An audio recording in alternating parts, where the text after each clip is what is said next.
Okay. ఆ! రెండో క్లాస్‌కి స్వాగతం, సుస్వాగతం అందరికి.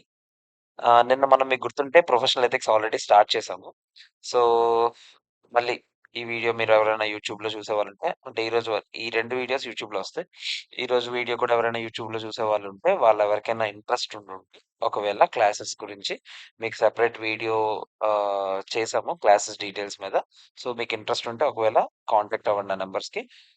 అండ్ అగైన్ దాని గురించి ఇప్పుడు మళ్ళీ డిస్కస్ చేసి టైం వేస్ట్ చేయలేము. సో, అందులో క్లియర్‌గా చెప్పాను నోట్స్ గురించి, వాటి గురించి ఒకసారి క్లియర్‌గా చూడండి. చూసాకే మీరప్పుడు డిసైడ్ అవ్వండి. ఆహ్, డెమోలాగా కావాలనుకున్న జస్ట్ వీడియోని మీరు కంటిన్యూ చేయొచ్చు. ఓకే. సో, ఆహ్, ఈరోజు ఏం నేర్చుకోబోతున్నాం సార్. నిన్న మీరు ఆడిటర్‌కి ఇన్ని రకాల అంటే క్యారెక్టర్స్ ఉండాలి. అంటే ఐ మీన్ క్యారెక్టరిస్టిక్స్ అంటే ఇప్పుడు ఫర్ ఎగ్జాంపుల్ మనం ఇంటిగ్రిటీతో ఉండాలి, ఆబ్జెక్టివిటీతో ఉండాలి. ఇలాంటి రకరకాల మాటలు మాట్లాడాం. అంటే ఎథిక్స్ సేమ్ ఉండాలి. బేసిక్ ఆడిటర్‌కి మనం మాట్లాడాం. అలాగే ఆడిటర్‌కి రకరకాల థ్రెట్స్ ఉండొచ్చురా! ఆ థ్రెట్స్ ఎలా ఉండొచ్చో కూడా మనం మాట్లాడాం. అలాగే అసలు కొన్ని మెంబర్ అవ్వాలంటే కొన్ని కొన్ని బేసిక్ ప్రొసీజరల్ రిక్వైర్మెంట్స్. ఈసీఏ అంటే ఎవరు? ఎఫ్‌సీఏ అంటే ఎవరు? కొంతమంది బ్రాంచ్ ఆఫీసులు 2, 3 ఉండేటప్పుడు సెపరేట్ ఇన్‌చార్జ్ ఉండాలి. ఇలాంటి టాపిక్స్ అన్నీ మనం మాట్లాడాం. మీకు మళ్ళీ చెప్తున్నాను. ఏ రోజువి ఆ రోజు మీరు క్వెషన్ అండ్ ఆన్సర్స్ చదివేయడం మంచిది. ఓకేనా? సో, ఈ రోజు నోట్స్ ప్లస్ నిన్నటి నోట్స్ కలిపి నేనిప్పుడు యాప్‌లో అప్‌లోడ్ చేస్తాను. సో, మీరు ఏ రోజువి ఆ రోజు చదువుకోవడం బెటర్. ఓకేనా? బావుంది. సార్ మరి ఈ రోజు ఏం నేర్చుకోబోతున్నాం? మనం ఇక ఇంకా మనకి జనరల్‌గా ఆహ్, 3 డేస్ అది ఈ రోజు అయిపోయిన తర్వాత ఇంక 2 డేస్ అవుతది ప్రొఫెషనల్ ఎథిక్స్. సో, రేపొక పార్ట్, ఎల్లుండి ఒక పార్ట్. మీరు ఈ రోజు మనం బేసిక్‌గా ఇప్పుడు మనకేంటంటే ఆహ్, ఆడిటర్ తాలూకా మిస్‌కండక్ట్స్ ఎలా ఉండొచ్చు? దాని మీద యాక్షన్స్ ఎలా తీసుకుంటారు? అంటే మిస్‌కండక్ట్ అంటే ఫస్ట్ ఒక ఆడిటర్ తప్పు చేస్తే తప్పంటే ఏంటి సార్? తప్పు 2 రకాలుంటాయి. ప్రొఫెషనల్‌గా చేసే మిస్‌కండక్ట్స్ ఉంటాయి. అదర్ మిస్‌కండక్ట్స్ ఉంటాయి. ఇప్పుడు ఫర్ ఎగ్జాంపుల్ నేను పెద్ద ఎదవననుకోండి. నేనేదో దొంగతనం చేసి దొరికిపోయాననుకోండి. అది అదర్ మిస్‌కండక్ట్‌లోకొస్తది. నేను ఒక నా క్లయింట్‌కి మోసం చేసినా, లేకపోతే నా క్లయింట్‌తో కలిసి ఏదైనా తప్పుడు తప్పుడు రిపోర్ట్స్ తయారు చేసినా, ఇలాంటివన్నీ ప్రొఫెషనల్ మిస్‌కండక్ట్‌లోకొస్తాయి. సో, మనం రకరకాల మిస్‌కండక్ట్స్ గురించి నేర్చుకుంటాం. మిస్‌కండక్ట్స్‌లో లెవెల్స్ ఉంటాయి. అంటే చిన్న చిన్న తప్పులనుకోండి ఫస్ట్ షెడ్యూల్‌లోకొస్తాయి. పెద్ద తప్పులనుకోండి సెకండ్ షెడ్యూల్‌లోకొస్తాయి. సో, మనం ఇప్పుడు 2 షెడ్యూల్స్ నేర్చుకోబోతున్నాం. ప్రతి షెడ్యూల్‌లో 2 రకాల మిస్‌కండక్ట్స్ గురించి నేర్చుకోబోతున్నాం. Professional misconduct and other misconducts. అలాగే ప్రతి మిస్‌కండక్ట్‌కి మళ్ళీ 2 ఉంటాయి. సబ్ టైప్స్ లాగా, సబ్ కేటగరీస్ లాగా. అవేంటి సార్ అంటే ఎంప్లాయ్‌మెంట్‌లో ఉండేవాళ్ళు చేసే మిస్‌కండక్ట్స్ ఏమవుతాయి? ప్రాక్టీస్‌లో ఉండేవాళ్ళు చేసే మిస్‌కండక్ట్స్ ఏంటి? ఈ రెండిటి గురించి కూడా మనం నేర్చుకోబోతున్నాం. ఓకేనా? సో, మిస్‌కండక్ట్స్ ఏంటి? ఇందులో ప్రొఫెషనలా? అదర్ మిస్‌కండక్ట్సా? ప్రొఫెషనల్ మిస్‌కండక్ట్ అయితే అది ఎంప్లాయ్‌మెంట్‌లో ఉన్నవాళ్ళు చేసారా? లేకపోతే ప్రాక్టీస్‌లో ఉన్నవాళ్ళు చేసారా? ఇవన్నీ కూడా మనం డిస్కస్ చేయబోతున్నాం. ఓకేనా? తర్వాత ఈ మిస్‌కండక్ట్స్ డిస్కస్ చేసే ముందు అంటే ఆ షెడ్యూల్స్‌లోకి వెళ్ళే ముందు మనం బేసిక్‌గా ముందు అసలు ఈ మిస్‌కండక్ట్ చేస్తే అసలు ఎలాంటి పనిష్మెంట్ ఉంటదో ముందు చెప్పేస్తాను. తర్వాత మనం మిస్‌కండక్ట్స్ మాట్లాడదాం. ఓకేనా? సో, మిస్‌కండక్ట్ చేసేటప్పుడు డిసిప్లినరీ ప్రొసీజర్స్ ఎలా ఉండబోతున్నాయో చూద్దాం. ఫస్ట్ మీరు గనక ఎవరైనా నేనిప్పుడు మాట్లాడుతుంది మెంబర్స్ గురించి. If a member is guilty of any professional are other misconduct అంటే అది ప్రొఫెషనల్ మిస్‌కండక్ట్ అంటే మీకు చెప్పాను కదా! మీరు మీ ప్రొఫెషనల్ వర్క్‌లో చేసిన తప్పు. ఓకేనా? అది తెలిసా తెలియకనే ఇవి కవర్ అవుతున్నాయా లేదా అనేది మనం చూడాలి. ఆ మిస్‌కండక్ట్స్ లిస్ట్‌లో మనదుందా లేదా చూసుకోవాలి. ఆర్ అదర్ మిస్‌కండక్ట్స్ మీకు చెప్పాను కదా! మీరు ఏదైనా దొంగతనం చేసి దొరికిపోయినా, రేప్ చేసి దొరికిపోయినా, లేకపోతే ఏదైనా మీకు జైల్‌లో యేసేసారనుకోండి. ఏదో ఒక రీజన్ వల్ల. మీరు బేసిక్‌గా మీ వర్క్ రిలేటెడ్ తప్పులు కాదు. ఇంక బయట తప్పులేవైనా చేశారనుకోండి. అలాంటి తప్పులేవైనా mentioned in first schedule, disciplinary directorate shall place the matter before board of discipline. యాక్చువల్‌గా ఇక్కడ చిన్న బిట్వీన్ కాదు అది. బిఫోర్. బిఫోర్ బీఓడీ అంటే బోర్డ్ ఆఫ్ డిసిప్లిన్. ఆల్రెడీ ఇక్కడ మనం మాట్లాడాం కదా! బీఓడీ అంటే బోర్డ్ ఆఫ్ డిసిప్లిన్. ఓకేనా? సో, అంటే మీరు గనక ఫస్ట్ షెడ్యూల్‌లో చెప్పిన తప్పులు మీకు చెప్పాను. ఫస్ట్ షెడ్యూల్‌లో చిన్న తప్పులు. సెకండ్ షెడ్యూల్‌లో పెద్ద తప్పులు. సో, ఫస్ట్ షెడ్యూల్‌లో చెప్పిన తప్పులేవైనా చేశారనుకోండి, మీ మ్యాటర్ తీసుకెళ్ళి బోర్డ్ ఆఫ్ డిసిప్లిన్ ముందు ఇస్తారండి. అంటే సీఎల్‌కి బోర్డ్ ఆఫ్ డిసిప్లిన్ ఉంటది. ఐసీఏలో ఒక board of discipline disciplinary committee వేరు, బోర్డ్ ఆఫ్ డిసిప్లిన్ వేరు. మీ మ్యాటర్ చిన్న తప్పనుకోండి బోర్డ్ ఆఫ్ డిసిప్లిన్ ముందు మీ మ్యాటర్ తీసుకెళ్ళి పెడతారంట. వాళ్ళు వెరిఫై చేస్తారు. ఓకే. ఈడు తప్పు చేసాడా లేదా? వీడికి ఎంత పనిష్మెంట్ ఇవ్వాలి? ఆ లిమిట్స్‌లోనే ఆడు పనిష్మెంట్ ఇస్తారు. ఫస్ట్ షెడ్యూల్ తప్పైతే. అదే సెకండ్ షెడ్యూల్‌లో చెప్పిన తప్పులు పెద్ద తప్పులని చెప్పాను గదా! అప్పుడు మీ మ్యాటర్ డైరెక్ట్‌గా ఎవరు వింటారంట? డిసిప్లినరీ కమిటీ డైరెక్ట్‌గా మీ మ్యాటర్‌ని ఆహ్, ఆహ్, ఆహ్, ఇన్వెస్టిగేట్ చేస్తారంట. ఓకేనా? సో, మీకు చిన్న తప్పైతే ఫస్ట్ షెడ్యూల్‌లో తప్పైతే బోర్డ్ ఆఫ్ డిసిప్లిన్, సెకండ్ షెడ్యూల్‌లో తప్పైతే డిసిప్లినరీ కమిటీ. సార్ ఇప్పుడేం చేస్తారు సార్? చెప్పేస్తారా ఇప్పుడు మమ్మల్ని? ఓకే. ఇప్పుడేంటి తప్పు చేసాము. ఏంటి ఇప్పుడు యాసిడ్ పోసేస్తారు మా మీద. ఏం చేస్తారు మీరు? ఇప్పుడు ఏం చేయబోతున్నారు మీరు మమ్మల్ని? ఏం చేయబోతున్నారో చూద్దామా? రిప్రిమెండ్ ద మెంబర్. రిప్రిమెండ్ అంటే వార్నింగ్ ఇస్తారంట. చెప్పి "అరేయ్! ఇంకోసారి ఇలాంటివి చేసావనుకో నడిపేతాం" అని క్లియర్‌గా వార్నింగ్ ఇస్తారంట. ఓకేనా? సో, క్లియర్‌గా వార్నింగ్ ఇవ్వడం గాని, రిమూవ్ ద నేమ్ నేను చెప్తున్న చిన్న చిన్న తప్పులకి ఏం చేస్తారు? Remove the name of member from the register of period of 3 months. For a period of 3 months. అంటే మీ పేరు రిజిస్టర్ నుంచి కట్ చేస్తారంట. ఒక 3 మంత్స్ పాటు. Maximum 3 months. అంతకు మించి ఉండదండి. 3 మంత్స్ పాటు ఈడు సీఏ కాదు. అంటే ఈ 3 మంత్స్‌లో నువ్వు ఇంకే పని చేయలేవు. సీఏగా నువ్వు ఏ పని చేయలేవు. అర్థమైందా? నీకు ఎలిజిబిలిటీ లేదింక. నువ్వు మెంబర్‌గా నిన్ను తీసేస్తారు ఒక 3 మంత్స్ పాటు. ఓకేనా?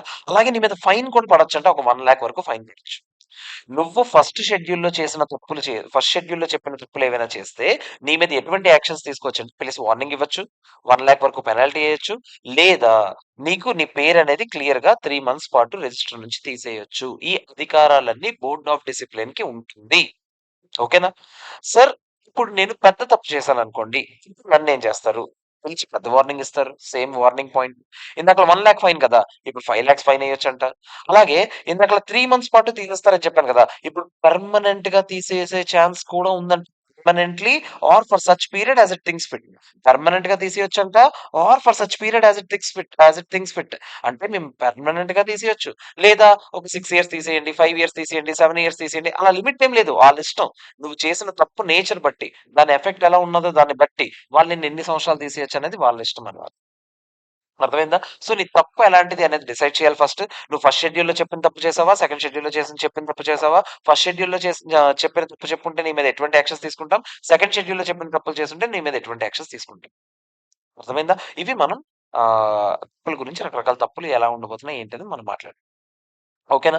సో, మళ్ళీ చెప్తున్నాను. సో, నేనిప్పుడు షెడ్యూల్‌లో తప్పుల గురించి ఇంకా డిస్కస్ చేయలేదు. కానీ తప్పులు 2 రకాలున్నాయి అని చెప్పాను. First schedule, second schedule. First షెడ్యూల్‌లో ఉన్నవన్నీ చిన్న చిన్న తప్పులు.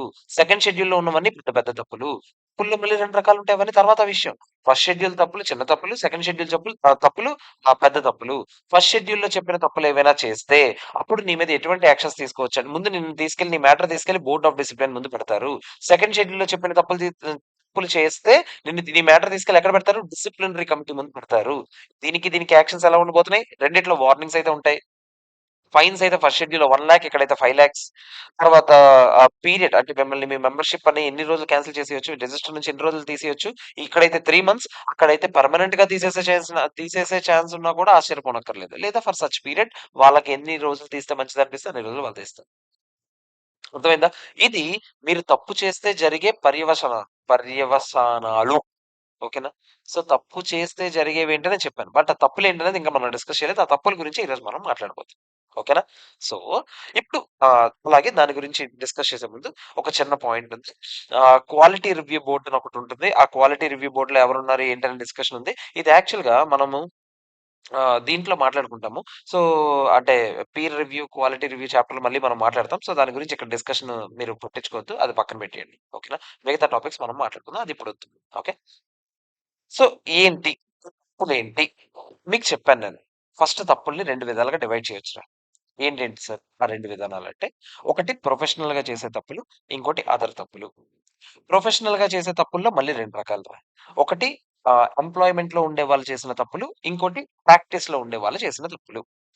సో, ఫస్ట్ షెడ్యూల్‌లో ఒక 4 పార్ట్స్ ఉంటాయి. సెకండ్ షెడ్యూల్‌లో ఒక 3 పార్ట్స్ ఉంటాయి. మనం అన్నీ నేర్చుకోవాలి. క్లియర్‌గా క్లాజ్ నంబర్‌తో సహా మెన్షన్ చేస్తేనే మార్కులొస్తాయి. సార్ అంటే ఏంటి సార్ మమ్మల్ని బట్టి పట్టమంటున్నారా? యెస్. లిటరల్‌గా బట్టి పట్టమనే చెప్తున్నాను. బట్టి పట్టాలి. తప్పదు మరి మార్కులు కావాలంటే మనం చేయాలి తప్పదు. ఆఫ్‌కోర్స్ కొంచెం ఈజీగానే ఉంటది. మనం నేర్చుకునేటప్పుడే కొంచెం నీట్‌గా అసలు ఏం చెప్పాలనుకుంటున్నాడో మనం తెలుసుకుంటే ఈజీగా రాసేయొచ్చు. ఓకేనా? సో, మనం ఏదైనా గుర్తులాగా కూడా పెట్టేసుకుందాం ఏదైనా వీలైతే. ఓకేనా? సో, మళ్ళీ చెప్తున్నాను. మీరు ఎగ్జామ్‌లో ఒక సినారియో ఇస్తాడు. వీడు తప్పు చేశాడా లేదా అని అడుగుతాడు. ఈ ఆడిటర్ పలానా ఆడిటర్ తప్పు చేశాడా లేదా అని అడుగుతాడు. మీరు తప్పు చేశాడంటే చేశాడని చెప్తూ క్లాజ్‌ని మెన్షన్ చేసి అది ఏ పార్టో clause number, part number, schedule number. Clause number, part number, schedule number. Clause number, part number, schedule number. క్లియర్‌గా మెన్షన్ చేయాలి. ఈ 3 ఉండాలి. ఓకేనా? సో, మళ్ళీ చెప్తున్నాను. Clause, part, schedule. ఈ 3 అంటే క్లాజ్ ఏ అయితే క్లాజ్ 1 అయితే 1, 2 అయితే 2, 3 అయితే 3 ఏదైతే అది. పార్ట్ 1 2 3 4 రోమన్ నంబర్స్‌లో రాయాలి. క్లాజ్ నంబర్స్ నార్మల్‌గా రాసుకుంటారు. ఫస్ట్ షెడ్యూలా, సెకండ్ షెడ్యూల్. ఇది. ఇవి రాస్తేనే మీకు క్లియర్‌గా మార్క్స్ అనేవి వస్తాయి. ప్లస్ మీరు రాసేటప్పుడు కూడా మీ ఆన్సర్ ఎలా స్టార్ట్ అవ్వాలంటే ఫర్ ఎగ్జాంపుల్ క్లాజ్ 1లో చెప్పిన తప్పు పార్ట్ 1 ఫస్ట్ షెడ్యూల్ క్లాజ్ 1 తప్పనుకోండి. మీరెలా రాయాలి తెలుసా? As per clause 1 of part 1 of first schedule a CA in practice. ఎందుకంటే ఫస్ట్ షెడ్యూల్‌లో పార్ట్ 1 ప్రాక్టీస్‌లో ఉన్న సీఏస్ గురించి మాట్లాడుతుందనుకోండి. మీరేమని రాయాలి? A CA in practice, a chartered accountant in practice shall be deemed to be of professional misconduct. ఎందుకంటే part 1 professional misconduct గురించి మాట్లాడుతుంది. అదర్ మిస్‌కండక్ట్స్ గురించి కాదు. సో, మీరు a chartered accountant in practice shall be deemed to be guilty of professional misconduct. అంటే వాడు professional misconduct చేశాడని చెప్తాము. వెన్ రాసి మీ ఆన్సర్ రాయాలి. అంటే క్లాస్ డిస్క్రిప్షన్ రాయాలి. రాసాక ఇప్పుడు బేసిక్‌గా సందర్భ వాక్యాలు రాసినట్టు రాయాలిరా. పరిచయం, సందర్భం, ముగింపు. ఫస్ట్ పరిచయం. పరిచయంలో మీరేం రాస్తారు? కవి పరిచయం రాస్తారు కదా! చిన్నప్పుడు మనం రాసాం కదా! అలాగే యాజ్ ఇట్ ఈస్‌గా క్లాజ్ నంబర్స్ రాయాలి. కవి పరిచయమేరా సింపుల్‌గా చెప్పాలంటే. చిన్నప్పుడు సందర్భ వాక్యాలు రాసారు కదా! యానోటేషన్స్ ఇంగ్లీష్ మీడియం ఎవరైనా ఉంటే. ఓకేనా? యానోటేషన్స్ ఏవో అంటారు దాన్ని అదే అనుకుంటా. సో, మీరేం రాయాలి ఫస్ట్ క్లియర్‌గా ఏమనంటే as per clause 1 of part 1 of first schedule a CA in practice shall be deemed to be guilty of professional misconduct if so and so, so and so రాసి ఇది పరిచయ వాక్యం. తర్వాత సందర్భం. ఇక్కడ ఏం జరిగిందో క్లియర్‌గా మొత్తం రాస్తారు. ఇక్కడ సిట్యుయేషన్ ఏంటని రాస్తారు. ముగింపు. ఈడు మిస్‌కండక్ట్ చేశాడని తెలుస్తున్నామా? చేయలేదని తెలుస్తున్నామా? రాసి వీలైతే పనిష్మెంట్స్ కూడా కోట్ చేసేయండి. ఎప్పుడు మార్క్స్ కొంచెం ఎక్కువలాగా అంటే మీకు ఆన్సర్ మరీ షార్ట్‌గా వచ్చిందనుకోండి. మార్క్స్ 5 మార్క్స్ ఉన్నాయనుకోండి. ఎక్స్‌ట్రా‌గా మిస్‌కండక్ట్‌కి ఏం పనిష్మెంట్ పడతదో మనకు తెలుసు కదా! ఫస్ట్ షెడ్యూల్‌కైతే ఏం పనిష్మెంట్ పడతది. సెకండ్ షెడ్యూల్‌కైతే ఏం పనిష్మెంట్ పడతదో. ఫస్ట్ షెడ్యూల్ తప్పు చేస్తే ఎవరి ముందు మీ మ్యాటర్స్ పెడతారు. సెకండ్ షెడ్యూల్ తప్పు చేస్తే ఎవరి ముందు మీ మ్యాటర్స్ పెడతారు. ఇవన్నీ మీకు తెలుసు కాబట్టి అవన్నీ కూడా ఎక్స్‌ట్రా‌గా కోట్ చేయమని చెప్తున్నాను. అర్థమైందా? సో, ఇది మీరు మైండ్‌లో పెట్టుకోవాలి. ఓకే. సార్ మరిప్పుడు ఏంటి ఆ తప్పులేంటో మీరు మాకు చెప్తానన్నారు కదా! అవేంటో చెప్పండి. First part 1 of first schedule. నేను మీకు మాట్లాడుతున్నాను. పార్ట్ 1 మాట్లాడుతున్నాను. మొత్తం 4 పార్ట్స్ ఉంటాయి ఫస్ట్ షెడ్యూల్‌లో. మీరు గుర్తుపెట్టుకోండి. 4 పార్ట్స్ ఒక్కొక్క దాంట్లో 10 ఉంటాయేమో. 10, 4, 40, 40 అక్కడ ఒక 3 ఉంటాయేమో. 70 క్లాజ్‌లు అంతేం ఉండదు. ఫస్ట్ పార్ట్ ఒక్కటి కొంచెం పెద్దది. ఓకేనా? ఫస్ట్ షెడ్యూల్‌లో ఫస్ట్ పార్టే పెద్దది. మళ్ళీ సెకండ్ షెడ్యూల్‌లో ఫస్ట్ పార్ట్ పెద్దది. సెకండ్ పెద్దది. ఓకేనా? మిగతావన్నీ పార్ట్స్ చాలా చిన్న చిన్నవి. ఒక 2, 3 ఉంటాయి అంతే పాయింట్స్. ఓకేనా? క్లాజ్‌లు. First part 1 professional misconduct in relation to CAs in practice. ప్రాక్టీస్‌లో ఉన్న సీఏస్ గురించి మాత్రమే మాట్లాడుతున్నాను. మీరెవరైనా ఉద్యోగం చేసేవాళ్ళుంటే వాళ్ళ గురించి నేను మాట్లాడట్లేదు. ప్రాక్టీస్‌లో ఉన్న చార్టర్డ్ అకౌంటెంట్స్ ఆఫ్‌కోర్స్ ఉద్యోగం చేసినోళ్ళైనా, ప్రాక్టీస్ చేసినోళ్ళైనా ఆల్రెడీ సీఏ అయిపోయిన తర్వాత ఈళ్ళెందుకు ఈ వీడియో చూస్తారు? మీరు ఫ్యూచర్‌లో పాస్ అయిపోయిన తర్వాత ఉద్యోగంకెళ్తే మీరు పార్ట్ 1 పట్టించుకోక్కర్లేదు. మీ గురించి కాదు పార్ట్ 1. కానీ మీరు ఫర్మ్ పెట్టుకుంటే, మీరెవరైనా ఫర్మ్ పెట్టుకొని, క్లయింట్స్ తెచ్చుకొని మీరేదైనా బయట వర్క్ చేసుకుందాం అని అనుకునే వాళ్ళెవరైనా ఉంటే మీరు ఈ పాయింట్స్ ఖచ్చితంగా గుర్తుపెట్టుకోవాలి. ఓకేనా? సో, అందులో ఏం చెప్పాడో చూద్దాం. A CA in practice is deemed to be guilty of professional misconduct. మీకు చెప్పాను కదా! ఇదే ఫస్ట్ స్టేట్‌మెంట్ అయ్యుండాలని మీ ఆన్సర్‌లో as per clause 1 of part 1 of first schedule a CA in practice is deemed to be guilty of professional misconduct if he అని రాసి మీ answer start చేయాలి. ఇక్కడ ప్రొఫెషనల్ అనే పదం రాయకపోయినా కూడా మీ మార్కులు తీసేస్తారు. ఎందుకంటే ప్రొఫెషనల్ మిస్‌కండక్ట్ వేరు, అదర్ మిస్‌కండక్ట్ వేరు. అందుకే చాలా చాలా ఇంపార్టెంట్. మీరు చాలా జాగ్రత్తగా నేర్చుకోవాలి. ఓకేనా? చాలా చాలా ఈజీగా ఉంటాయిరా. చాలా బావుంటాయి కూడా. ఓకే. ఇన్ని రకాలున్నాయా అని అనిపిస్తుంది మీకు. మీరిప్పుడు చూస్తారు కదా! ఓడియమ్మ ఏట్రా పాస్ అవ్వడం ఒక విధంగా పాస్ అవ్వడమే కష్టం అని అనుకుంటే, ఇప్పుడు పాస్ అయిన తర్వాత పాటించాల్సినవి గుర్తుపెట్టుకోవడం కూడా కష్టం లాగానే అనిపిస్తుంది మీకు. అలా ఉంటది. ఒకసారి చూద్దాం. ఓకేనా? సో, ఫస్ట్ క్లాజ్ ఏం చెప్తుందో చూద్దాం. ఎప్పుడు మిస్‌కండక్ట్ చేసినట్టంట ప్రొఫెషనల్ మిస్‌కండక్ట్ ప్రాక్టీస్‌లో ఉన్న సీఎస్ ఎప్పుడు చేసినట్టంట, if he allows any person to practice in his name as a chartered accountant unless such person is also a CA in practice and is in partnership with or employed by him. అంటే ఏంటి? ప్రశాంతంగా చూడు. నేను ఒక సీఏరా. ఛీ! నేను ఒక CA కదా! నేను సీఏనిరా. ఇప్పుడు నేను ఒక ప్రాక్టీస్ పెట్టుకున్నానురా. ఓకేనా? ప్రాక్టీస్ పెట్టుకున్నాక నా పేరు వాడుకొని ఇంకెవరికో ఏదైనా వర్క్ తెచ్చుకోమని చెప్పాను. నా పేరు వాడుకొని ఇంకేదో వర్క్స్ తెప్పించుకోవడమో, ఆ వర్క్స్ చేయడమో ఏదో చేస్తున్నాడు. ఓకేనా? నా పేరు వాడుకొని బేసిక్‌గా ఇంకెవడో ప్రాక్టీస్ చేస్తున్నాడు. నా పేరు వాడుకొని ఇంకెవడు కూడా ప్రాక్టీస్ చెయ్యకూడదు. చార్టర్డ్ అకౌంటెంట్‌గా ఇంకెవరు ప్రాక్టీస్ అంటే మావోడే మా బావేని మా బావే కాబట్టి నేను కూడా చేస్తాను అంటే అవుతదా? అవ్వదు. అర్థమైందా? సో, నా పేరు వాడుకొని ప్రాక్టీస్ చేయకూడదు. అర్థమవుతుందా? సీఏగా సీఏ కాదు బేసిక్‌గా. నా పేరు వాడుకొని ప్రాక్టీస్ చేసేద్దాం అని అనుకుంటున్నాడు. అవుతదా? అంటే ఇప్పుడు ఫర్ ఎగ్జాంపుల్ ఆడు ఫైనల్ ఒక గ్రూప్ పాస్ అయ్యాడురా. ఇప్పుడు మావోడే పర్లేదురా బావ నువ్వు నా పేరు వాడుకొని ప్రాక్టీస్ చేసిరా అని అంటే అవుతదా? అవ్వదు. కానీ దానికొక ఎక్సెప్షన్ ఉంది. ఏంటా ఎక్సెప్షన్ అంటే, అవతల వ్యక్తి కూడా సీఏనే అయితే, మళ్ళీ చెప్తున్నాను. అవతల వ్యక్తి కూడా సీఏనే అయితే, తను కూడా ప్రాక్టీస్‌లోనే ఉంటే. సీఏనే అయితే సరిపోదు. తను సీఏ అయ్యుండాలి, ప్రాక్టీస్‌లో ఉండాలి. అండ్ ఆల్సో అతను నా పార్ట్నర్ అయినా, ఎంప్లాయీ అయినా అయ్యాడనుకోండి. ఇప్పుడు నా పేరు వాడుకోవచ్చండి. చాలా ఈజీ. ఒక మనిషున్నాడు. తను సీఏగా నా పేరు వాడుకుందాం అని అనుకుంటున్నాడు. అలా వాడుకోవడానికి నేను ఛాన్స్ ఇవ్వకూడదు. హ్మ్. నాకు తెలియకుండా చేయడం వేరురా. నేనే తెలిసి ఛాన్స్ ఇవ్వచ్చా? ఇవ్వకూడదు. కానీ ఇవ్వచ్చు కొన్ని సార్లు. ఎప్పుడెప్పుడు ఇవ్వచ్చంటే తను కూడా ఒక సీఏ ఇన్ ప్రాక్టీసే. అంటే తను నా పార్ట్నర్. పార్ట్నర్ కాబట్టి మన పార్ట్నర్ అంటేనే మరి ఏంట్రా మన మన అందరం పేర్లు అందరూ వాడుకుంటామా లేదా చెప్పండి. సో తను నా partner and CA in practice కూడా. తనేమి ఉద్యోగం చేయట్లేదు. తను కూడా ప్రాక్టీస్‌లో ఉన్నాడు. నా పార్ట్నర్. నా ఫర్మ్‌లో పార్ట్నర్ తను. అలాంటప్పుడు మేమిద్దరం వాడుకోవచ్చా? లేదా పరస్పరంగా వాడుకోవచ్చు. లేదా తను నా ఎంప్లాయీ. తను నా ఎంప్లాయీ కాబట్టి తన పేరు వాడుకొని చేస్తాడా వర్క్‌లు? నా పేరు వాడుకునే కదా చేస్తాడు. మా సారథి అని చెప్పే కదా చేస్తాడు. అది మ్యాటర్. అర్థమైందా? సారీ. పొద్దున్నే లేసి రికార్డింగ్స్ వస్తే ఇలాగే ఉంటాయి. అంటే తుమ్ములొస్తాయి. సో, మళ్ళీ చెప్తున్నాను. He shall be deemed to be guilty of professional misconduct if he allows any person to practice in his name as a chartered accountant. Unless such other person is also a CA in practice, and also he is a partner or employee of the first person. అంటే main person ఎవరైతే ఉన్నారో అతని person. మీకు అర్థమవుతుందా? So, తను కూడా ప్రాక్టీస్‌లోనే ఉండి, తను కూడా ప్రాక్టీస్‌లో ఉండి అండ్ ఆల్సో తను చార్టర్డ్ అకౌంటెంట్ అండ్ ఆల్సో తను నా ఎంప్లాయీ ఆర్ పార్ట్నర్ అయితే తను నా పేరు వాడుకున్నా పర్వాలేదు. ఓకే కదా! ఈజీ కదా! తర్వాత. అసలు ఈ క్లాజ్ ఎందుకు తీసుకొచ్చారని చెప్తున్నాడు. ఎందుకు తీసుకొచ్చారు చెప్పండి మీరే మీరే చెప్పండి. ఎందుకంటే ఇప్పుడు పాస్ అవ్వని వాళ్ళందరూ పాస్ అయినోళ్ళ పేర్లు చెప్పుకొని బతికేద్దామంటే అవుతదా? అవ్వదు. మరి తేడా ఉండాలి కదా! సో, పాస్ అయిన వాళ్ళకి ఒక ప్రివిలేజ్ ఉండాలి కాబట్టి పాస్ అవ్వనోళ్ళందరూ పాస్ అయినోళ్ళ పేర్లు చెప్పుకొని నేను వర్కులు తెచ్చేసుకుందాం అంటే అవుతదా? అవ్వదు. దానికోసం ఈ క్లాజ్ తీసుకొచ్చాను. And also to ensure that అంటే మనం ఆబ్వియస్‌లీ ఒక ఒక పాస్ అయిన అతనికి ఇంకా కొంచెం ఎక్కువ ఎక్స్‌పీరియన్స్ గాని, నాలెడ్జ్ గాని, క్వాలిటీ ఎలా ఉండాలో అవన్నీ తెలిసుంటాయి గాబట్టి తన కంట్రోల్‌లోని, తన సూపర్విజన్‌లోని ఏ పనైనా జరగాలి కాబట్టి, తను ఎంప్లాయీ అయితే పర్వాలేదని చెప్తున్నాం మేము. ఎంప్లాయీ ఆర్ పార్ట్నర్ అయితే పర్వాలేదని. అంతేగాని ఎవరికి పడితే ఆళ్ళకి అలా చేసే అలా ప్రాక్టీస్ చేసుకోవడానికి ఛాన్స్ ఇచ్చేస్తే ఎవరు పడితే ఆళ్ళు పాస్ అయినోళ్ళు ఒకడు పాస్ అవుతాడు. ఒక ఐదుగురు ప్రాక్టీస్ పెట్టేస్తానంటే అవుతదేంటి? అవ్వదు. అర్థమైందా? సో, సీఏ ఇన్ ప్రాక్టీస్ అయ్యుండాలి అండ్ పార్ట్నర్ ఆర్ ఎంప్లాయీ మీకు చెప్పాను ప్లస్ సింబల్ ఉంది చూసారిక్కడ. 2 అయ్యుండాలి. అప్పుడే మేము అలో చేస్తాం. మీకు అర్థమవుతుందా? సీఏ ఇన్ ప్రాక్టీస్ కాదు. ఫర్ ఎగ్జాంపుల్ వాడు ఉద్యోగం చేస్తున్నాడు. నా పార్ట్నర్ ఆర్ ఎంప్లాయీ అయ్యాడు. నా పార్ట్నర్ ఆర్ ఎంప్లాయీ. బట్ ఆడు ఉద్యోగం చేస్తున్నాడు. అలా అయితే అవుతదా? అవ్వదు. మీకు 2 ఉండాలని చెప్తున్నాను అందుకే నేను. అర్థమవుతుందా? సీఏ ఇన్ ప్రాక్టీసే. నా ఎంప్లాయీ కాదు, నా పార్ట్నర్ కాదు. ఆడొక సెపరేట్ ప్రాక్టీస్ పెట్టుకున్నాడు. నేను ఒక సెపరేట్ ప్రాక్టీస్ పెట్టుకున్నాను. ఇప్పుడు నా పేరు వాడొచ్చాడు. నా పార్ట్నరా ఏమన్నా నా పేరు వాడుకోవడానికి? అలా వాడుకోవడానికి ఛాన్స్ ఇవ్వకూడదు.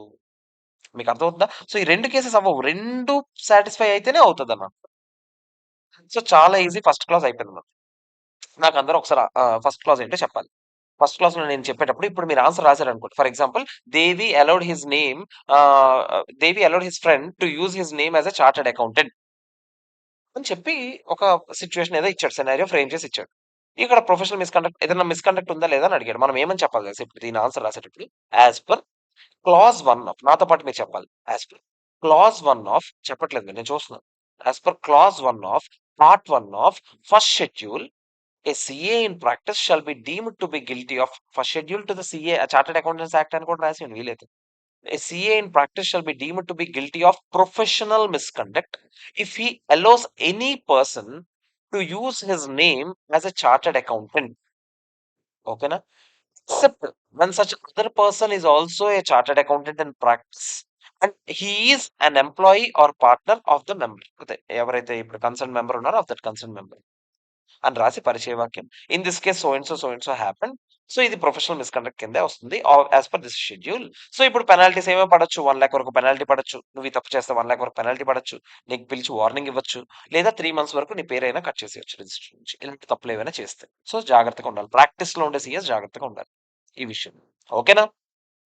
తర్వాత. సో సెకండ్ పాయింట్‌కెళ్దాం. Second point. Second point, third point, fourth point. ఈ 3 పాయింట్లు కూడా షేరింగ్ గురించి మాట్లాడుతున్నాం. ఓకేనా? సో, బేసిక్‌గా మనం ఏమనుకుంటాము అంటే ఈ 2, 3, 4 పాయింట్లేంటంటే బేసిక్‌గా షేరింగ్ అంటే ఏం షేరింగ్ సార్? ఫర్ ఎగ్జాంపుల్ నేను ముందు మీకొక సమ్మరీలాగా చెప్తాను. రెండో పాయింట్ ఏం చెప్తుందంటే, మీ ఫీజ్ మీరు ఎవరితో అయినా షేర్ చేసుకోవచ్చా? రెండో పాయింట్. మూడో పాయింట్ ఏం చెప్తుందంటే, వేరే వాళ్ళ దగ్గర నుంచి మీరు ఫీజ్ తీసుకోవచ్చా? మూడో పాయింట్. నాలుగో పాయింట్ ఏం చెప్తుందంటే, వేరే వాళ్ళు మీరు కలిసి పార్ట్నర్‌షిప్ ఎంటర్ అవ్వచ్చా? సో, 3 పాయింట్లు బేసిక్. డీటెయిల్‌గా చెప్పట్లేదు నేను. తర్వాత చెప్తాను డీటెయిల్. 2, 3, 4 క్లాజెస్ గురించి చెప్తున్నాను నేను. ఈరోజు మనం 6 క్లాజెస్ నేర్చుకుంటాం. చాలా ఈజీ. 2, 3, 4 క్లాజెస్ ఏం చెప్తున్నాయంటే బేసిక్‌గా 3 ఈ షేరింగ్ గురించి మొత్తం sharing related items. Second clause ఏమో మీరు మీ రెమ్యూనరేషన్ ఎవరితో అయినా షేర్ చేయొచ్చా? అంటే మీరు ఎవరికైనా పే చేయొచ్చా? అంటే మీరు మీ ప్రాఫిట్స్ ఇంకెవరికైనా షేర్ చేసుకోవచ్చా? మూడోదేమో వేరే వాళ్ళ దగ్గర నుంచి నువ్వు తీసుకోవచ్చా? నాలుగోదేమో వేరే వాడితో అసలు పార్ట్నర్‌షిప్ ఎంటర్ అవ్వచ్చా? ఈ 3 పాయింట్ల గురించి మనం మాట్లాడబోతున్నాం. మీకు అర్థమవుతుందా? సో, ఆ 3 పాయింట్లు ఏంటో చూద్దాం. సో, సెకండ్ క్లాస్ గురించి మాట్లాడతాను. సీఏ మళ్ళీ ఈ ఫస్ట్ పాయింట్ కామన్ పాయింట్. మళ్ళీ దీని గురించి మళ్ళీ మనం మాట్లాడం. A CA in practice is deemed to be guilty of professional misconduct if he pays or allows నేను పే చేసినా, లేదా నా ప్రాఫిట్స్‌లో ఏదైనా వాడికి షేర్ చేసుకోవడానికి అలౌ చేసినా, ఆర్ అగ్రీస్ టు పే అంటే పే చేయలేదింకా. బట్ మాట్లాడుకున్నాం ముందే. "ఇలా ఇస్తానురా నీకు" అని మాట్లాడుకున్నా. డైరెక్ట్‌గా కానివ్వండి, ఇండైరెక్ట్‌గా కానివ్వండి. డైరెక్ట్‌గా అవ్వచ్చు. అంటే నేను ఇంకోడి ద్వారా నీకు షేర్ చేయడం, ఇలాంటి ఎదవ తెలివితేటలు వాడటం గాని, డైరెక్ట్‌గా కానివ్వచ్చు, ఇండైరెక్ట్‌గా కానివ్వచ్చు. ఎనీ షేర్ ఆర్ కమిషన్ నా ప్రాఫిట్స్‌లో షేర్ గాని, ఆడికి నా ప్రాఫిట్ వచ్చాక, నాకు ఆడిట్ ఫీస్ వచ్చాక, ఇందులో నీకింత కమిషన్. ఈ పని నాకు తెప్పించావు కదా! ఇంత కమిషన్. ఇలాంటివి ఏమైనా చేసినా ఆర్ బ్రోకరేజ్. సేమ్ కమిషన్ లాగానే ఇలాంటివి ఇచ్చినా కూడా in the fees or profits of his professional business. అంటే నా సీఏ ఫర్మ్ నుంచి వచ్చిన నా ప్రాఫిట్స్ ఏవైతే ఉన్నాయో, దాంట్లో వాళ్ళకి కొంత షేర్ ఇవ్వకూడదంట. షేర్ అసలు చేసుకోకూడదంట. అదేంటి సార్ అసలు ఎవరితో షేర్ చేసుకోకూడదా అంటే మీరు మీ డబ్బులు మీరొక్కలే ఉంచుకోవాలంటే ఎక్సెప్షన్స్ ఉన్నాయి. అవి నేను చెప్తా. మీరు ఫస్ట్ పాయింట్ ఏం చెప్తుంది? మీరైతే ఎవరికీ పే చేయకూడదు, అలో చేయకూడదు. లేదా agree to pay or agree to allow. డైరెక్ట్‌గా కానివ్వండి, ఇండైరెక్ట్‌గా కానివ్వండి. Any share, commission or brokerage in his profits from his professional business. Other than కానీ కొంతమందితో షేర్ చేసుకోవచ్చని చెప్పాను కదా! ఎవరో చూద్దాం. A member of the institute. తను కూడా ఒక మెంబరేనంట. తను కూడా ఒక సీఏనే. ఇప్పుడు సీఏలు వర్కులు తెప్పించుకోవడం ఆ మాత్రం సహజం. అవునా? ఆ మాత్రం ఇప్పుడు నేను ఒక సీఏ బెంగుళూరులో వర్కొచ్చింది. నా ఫ్రెండ్ అతను. అది వైజాగ్‌లో వర్క్ అతనికొచ్చింది. అతను ఎలాగో చేయలేడు ఆ వర్క్. అతనన్నాడు 1,00,000 ఫీజురా నాకొక 20,000 ఇచ్చేయి. ఈ వర్క్ ఇచ్చినందుకు. 80,000 నువ్వు తీసుకో నువ్వు చేస్తున్నందుకు అనన్నాడు. నేనిప్పుడు నాకు వర్క్ చేశాను. నాకు రూ. 1,00,000 ఫీజ్ ఇచ్చారు. అందులో 20,000 తనకిచ్చా. ఇలా సీఎల్ ఆ మాత్రం హెల్ప్ చేసుకోకపోతే ఎందుకు చెప్పండి? మనందరం మనం తినాలి గదా! సో, ఇప్పుడేంటి ఆడేమంటున్నాడు? So, mere member of the ఇన్‌స్టిట్యూట్‌తో మీరు షేర్ చేసుకుంటే ప్రాబ్లమ్ లేదు. తను కూడా మెంబర్ అయ్యుండాలి మరి. అతను స్టూడెంట్ అండి.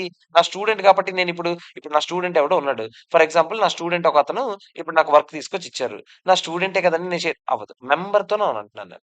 మెంబర్‌తో మాత్రం. Or a partner. నా పార్ట్నర్‌షిప్ ఫర్మ్ అది.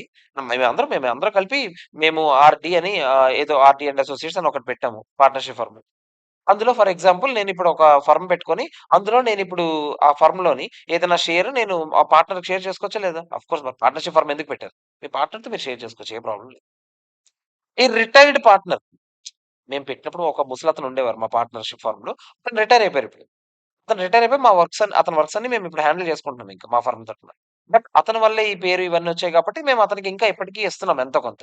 పర్వాలేదు అలా ఇవ్వచ్చండి. రిటైర్డ్ పార్ట్నర్‌కి ఇచ్చినా పర్వాలేదు. Or legal representative of a deceased partner. చనిపోయారు ఒక పార్ట్నర్. మన తాలూకా మనం ముందే పార్ట్నర్‌షిప్ అగ్రీమెంట్‌లో రాసుకున్నాం. మనలో ఎవరికైనా ఏదైనా అయితే మన అట్‌లీస్ట్ మన వైఫ్స్‌కి గాని, లేకపోతే మన పిల్లలకి గాని ఎంతో కొంత ప్రతి సంవత్సరం ఇవ్వాలి. వాళ్ళ డే టు డే లివింగ్ కోసం అని ఏదో ముందు రాసుకున్నాం క్లియర్‌గా. అలా ఇచ్చినా కూడా పర్వాలేదంట. Or member of any other professional body. మన ప్రొఫెషనల్ ఇక్కడ చెప్పింది మెంబర్ ఆఫ్ ది ఇన్‌స్టిట్యూట్ అంటే మన ఐసీఐ మెంబర్స్. ఇంకేదైనా ప్రొఫెషనల్ బాడీ తాలూకా మెంబర్స్ అయినా కూడా ఓకే అంట. సరే ఇంకేదైనా అంటే అసలు ఏది పడితే అది అవుద్దా? కాదు. మేము కొన్ని లిస్ట్ చెప్తాం ఇప్పుడు. ఆ ప్రొఫెషనల్ బాడీస్ మాత్రం. 5 లిస్ట్ చెప్తా. 5 ఏంటో చూద్దాం. ఐసీఎస్ఐ అంటే ఏంట్రా? సీఎస్‌లో కంపెనీ సెక్రటరీ. ఐసీఎంఏ అదే ఐసీడబ్ల్యూఏ అని ఉంది. బట్ ఐసీఎంఏ అయిపోయింది ఇప్పుడు ఇది. ఓకేనా? అంటే institute of cost and management accountants of India. ICMA, CML బేసిక్‌గా. Bar council of India. అంటే ఈ ప్రొఫెషనల్ బాడీస్ తాలూకా మెంబర్స్‌తో షేర్ చేసుకోవచ్చు నేను. ఈ ప్రొఫెషనల్ బాడీస్‌లో మెంబర్స్ అంటే ఎవరుంటార్రా? మీరు నాకు చెప్పండి. ఐసీఎస్ఐకి ఎవరుంటారు చెప్పండి? సీఎస్‌లుంటారు. ఐసీఎంఐకి ఎవరుంటారు చెప్పండి? సీఎంఏలుంటారు. బార్ కౌన్సిల్ ఆఫ్ ఇండియాకి లాయర్‌లెవరో ఉంటారు. ఎల్ఎల్‌బీలు ఎవరైనా ఉంటారు. ఇండియన్ ఇన్‌స్టిట్యూట్ ఆఫ్ ఆర్కిటెక్ట్స్ ఎవరైనా ఒక ఆర్కిటెక్ట్‌తోనైనా మీరు షేర్ చేసుకోవచ్చంట. ఇండియన్ ఇన్‌స్టిట్యూట్ ఆఫ్ యాక్చురీస్ అంటే ఒక యాక్చురీ కోర్స్ చేసిన అతనితో కూడా మీరు షేర్ చేసుకోవచ్చు. యాక్చురీస్ అంటే మీకెవరికైనా అంటే తెలియకపోతే చాలా మంచి కోర్సు. ఎవరైనా ట్రై చేయండి. చాలా టైం పడతది కాకపోతే. మనకన్నా ఎక్కువ దూల తిప్పుద్ది. ఎందుకంటే అది సంవత్సరానికి ఇన్ని సబ్జెక్ట్స్ అనే రాయాలి. లిమిటెడ్‌గా ఉంటాయి. ఓకేనా? అంటే ఒకేసారి రాసేద్దామని నాకు అన్నీ వచ్చని రాసేద్దామన్నా కూడా కుదరదు. సో, ఈ యాక్చురీస్ బేసిక్‌గా ఏం చేస్తారంటే ఆర్కిటెక్ట్స్ గురించి ఎందుకు చెప్పలేదు సార్ అంటే ఆర్కిటెక్ట్స్ మీకు తెలుసు. ఆర్కిటెక్ట్స్ అంటే నార్మల్ బిల్డింగ్స్ డిజైన్ అవన్నీ చేసే వాళ్ళని ఆర్కిటెక్ట్స్ అంటారు. ఇంకేదో ఆర్కిటెక్ట్ అని మీరు అనుకోకండి. యాక్చువరీస్ అంటే ఎవరు సార్ మరంటే, ఈ ఇన్స్యూరెన్స్ కంపెనీస్‌లో ప్రీమియమ్స్ కౌంట్ చేసేవాళ్ళు, ఈ రిస్క్ కవరేజ్ లెక్కెట్టేవాళ్ళు, లేకపోతే ఇలాంటి mathematical aspects, statistical aspects count చేసే వాళ్ళ కోసం కౌంట్ చేయడానికి ఒక లీగల్ ప్రొఫెషన్ అది యాక్చువరీస్. ఓకేనా? ఆల్‌మోస్ట్ కొన్ని కొన్ని వర్క్స్ చెప్తున్నాను నేను యాక్చువరీస్ చేసేది. ఓకేనా? సో, అలా యాక్చురియల్ సైన్స్ అంటాం దాన్ని. సో, యాక్చురియల్ సైన్స్ ఎవరైనా కోర్స్ చేసినా కూడా సో, ఆ ప్రొఫెషనల్ బాడీని కూడా మేము రికాగ్నైజ్ చేస్తాం. ఈ ప్రొఫెషనల్ బాడీస్ తాలూకా మెంబర్స్‌తో మీరు షేర్ చేసుకోవచ్చు. అంటే మా ఫ్రెండ్ సీఎంఏ అయిపోయాడు. సీఎంఏ ఫర్మ్ పెట్టుకున్నాడు. నాకొక జాబ్ తీసుకొచ్చాడు. ఇప్పుడు అదే సీఎంఏ ఎవరైతే ఉన్నారో తనతో నేను షేర్ చేసుకోవచ్చా లేదా వర్క్‌ని? అదే ఫీజ్‌ని? చేసుకోవచ్చు. తను ఒక కాస్ట్ ఆడిట్ చేసాడురా. ఆ కాస్ట్ ఆడిట్ చేసిన క్లయింట్‌కి ఏదో టాక్స్ ఆడిట్ ఏదో కావాలంటే నాకు రిఫర్ చేసాడురా. నేను ఆ రిఫర్ చేసినందుకు ఎంతో కొంత షేర్ ఇచ్చాను. అలా ఇవ్వచ్చా? ఇచ్చుకోవచ్చు హ్యాపీగా. మీకు అర్థమవుతుందా? సో, ఈ 5 బాడీస్ మాకు ఓకే అంట. ఓకేనా? అలాగే ఇక్కడ ఇంకేమంటున్నాడు? Or such other person having such qualification as may be prescribed. మేమిప్పుడు కొన్ని క్వాలిఫికేషన్స్ చెప్తాం. ఆళ్ళెవరైనా కూడా మాకు ఓకే అండి. ఆ క్వాలిఫికేషన్స్ ఏంటి తెలుసా? ఇప్పుడు ఈ 5 చెప్పానా? ఈ 5 క్వాలిఫికేషన్స్ ఉంటాయి చూడండి. Company secretary, cost accountant, actuary, architect, lawyer, advocate. ఈళ్ళందరూ ఇప్పుడు మనం చెప్పినవేనా కాదా చెప్పండి? ఎక్స్‌ట్రా‌గా 2 ఉన్నాయి. ఇంజినీర్లు, ఎంబీఏలు. ఇంజినీర్లు, ఎంబీఏలు. ఈళ్ళిద్దరు కూడా మాకు ఓకే. ఇంజినీర్‌లతో, ఎంబీఏలతో కూడా మీరు అంటే ఇంజినీరింగ్ క్వాలిఫికేషన్ ఉన్నా, లేదా ఎంబీఏ క్వాలిఫికేషన్ ఉన్నా, ఈళ్ళిద్దరితో కూడా మీరు షేర్ చేసుకోవచ్చు మీ ప్రాఫిట్స్‌ని. మా ఫ్రెండ్ ఎవరైనా ఒక ఇంజినీర్ ఉన్నాడనుకోండి, ఇంజినీరింగ్ డిగ్రీ ఉందనుకోండి అతని దగ్గర, నేనిప్పుడు ఆ ఇంజినీరింగ్ డిగ్రీ ఉన్న ఫ్రెండ్‌తో నా ప్రాఫిట్స్‌లో ఏదైనా షేర్ ఇవ్వచ్చా అతనికి? ఇవ్వచ్చు హ్యాపీగా ఏ ప్రాబ్లమ్ లేదు. లేదా ఎంబీఏ చేశారనుకోండి, ఎంబీఏ చేసిన వాళ్ళకి కూడా ఎంబీఏ క్వాలిఫికేషన్ ఉన్న వాళ్ళతో కూడా నేను షేర్ చేసుకోవచ్చా? చేసుకోవచ్చు. వీళ్ళతో తప్ప ఇంకెవరితో కూడా మీరు షేర్ చేసుకోకూడదు. అర్థమైందా? సో, ఇప్పుడు నేను ఎవరెవరితో షేర్ చేసుకోవచ్చు నేను ఫస్ట్ అసలు ఈ క్లాజ్ ఏంటో మనం ఒకసారి రివైజ్ చేసుకుంటే, నేనేం చెప్పానంటే person in practice a CA in practice shall be deemed to be guilty of professional misconduct. If he pays or allows or agrees to pay or agrees to allow directly or indirectly any share, commission or brokerage in the fees or profits from his professional work. Sir ఇప్పుడేంటి sir మీరిలా బట్టి పట్టేసారా ఏంటి? అలా బట్టి ఒరేయ్! నేను బట్టి పట్టలేదు. నేనిప్పుడు చూసి చెప్తున్నాను నేను. ఓకేనా? నేనెప్పుడో చదువున్నానురా. సో, మీకు కూడా అది గుర్తుంటది. చదివినప్పుడు మీరు ఇలా లాజికల్‌గా అసలు ఏం చెప్పాలనుకుంటున్నారని లాజికల్‌గా ఆలోచిస్తే, ఆ మాత్రం నాకన్నా మీ అందరికి ఇంగ్లీష్ బానే వచ్చు. నేనే ఇంగ్లీష్ ఇంత మాట్లాడుతున్నాను నాకన్నా ఖచ్చితంగా మాట్లాడగలిగే వాళ్ళే ఉంటారు. అది నా నమ్మకం. ప్రగాఢ నమ్మకం అది. ఓకేనా? సో, మీ అందరికి ఖచ్చితంగా బానే వచ్చుంటది. ఆ మాత్రం మీరు సెంటెన్స్ ఫార్మ్ చేసుకోగలరు. ఎక్సెప్ట్ విత్ కొంతమందితో మీరు షేర్ చేసుకోవచ్చని చెప్పాను. Other members of the institute. మన ఇన్‌స్టిట్యూట్‌లోనే ఇంకో మెంబర్స్‌తో షేర్ చేసుకోవచ్చు. లేదా నేను మీకేం చెప్పాను, మీ పార్ట్నర్స్‌తో షేర్ చేసుకోండి. ఏం ప్రాబ్లమ్ లేదు మాకు.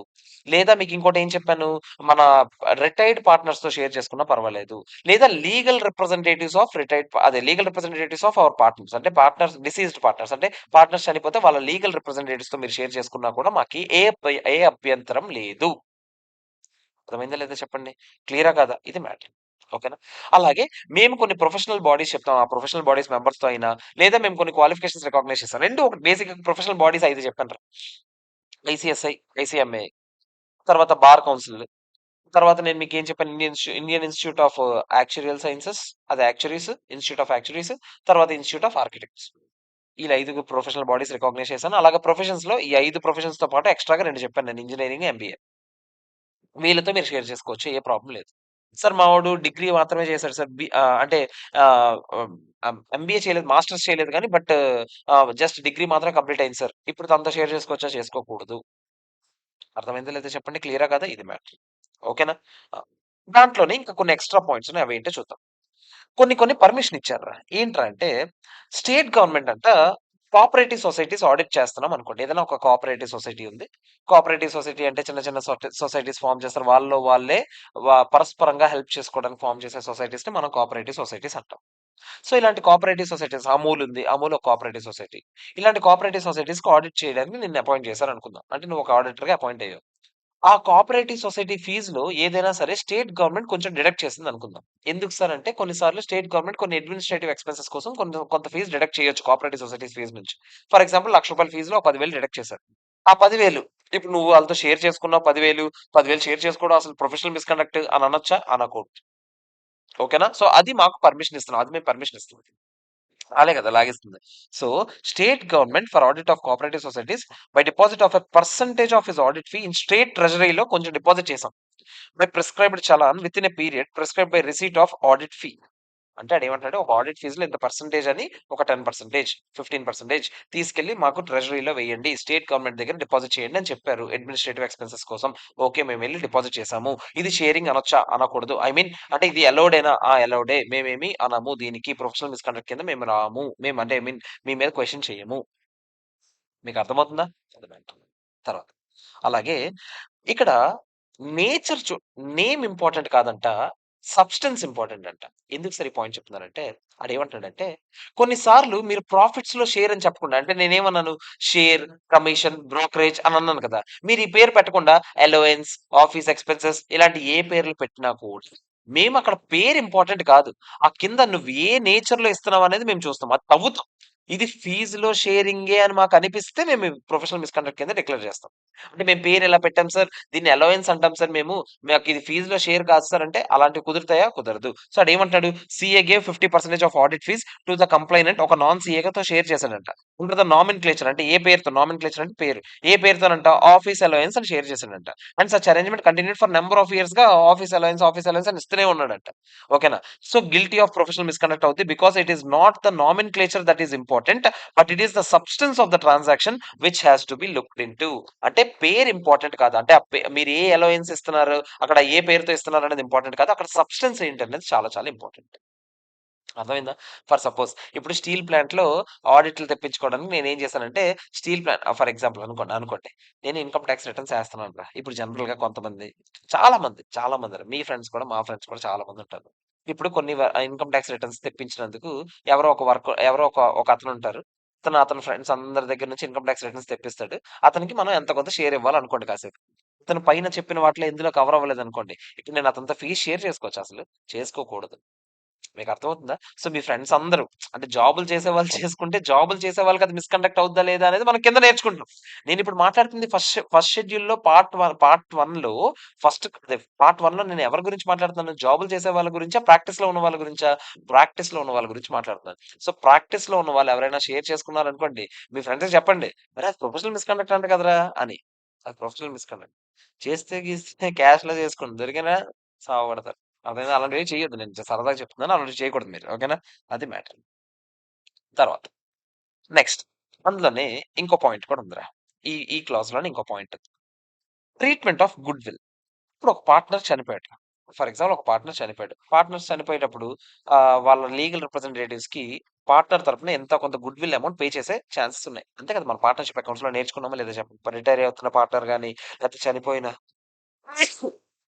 రిటైర్ అవుతున్నా లేదా చనిపోయినా మనం పార్ట్నర్‌షిప్ ఫర్మ్‌లో కొంత గుడ్ విల్ అమౌంట్ అతనికి ఇవ్వడం సహజం. వాడేం చెప్తున్నాడో చూడండి. పార్ట్నర్ చనిపోయాడనుకోండి ఒకవేళ.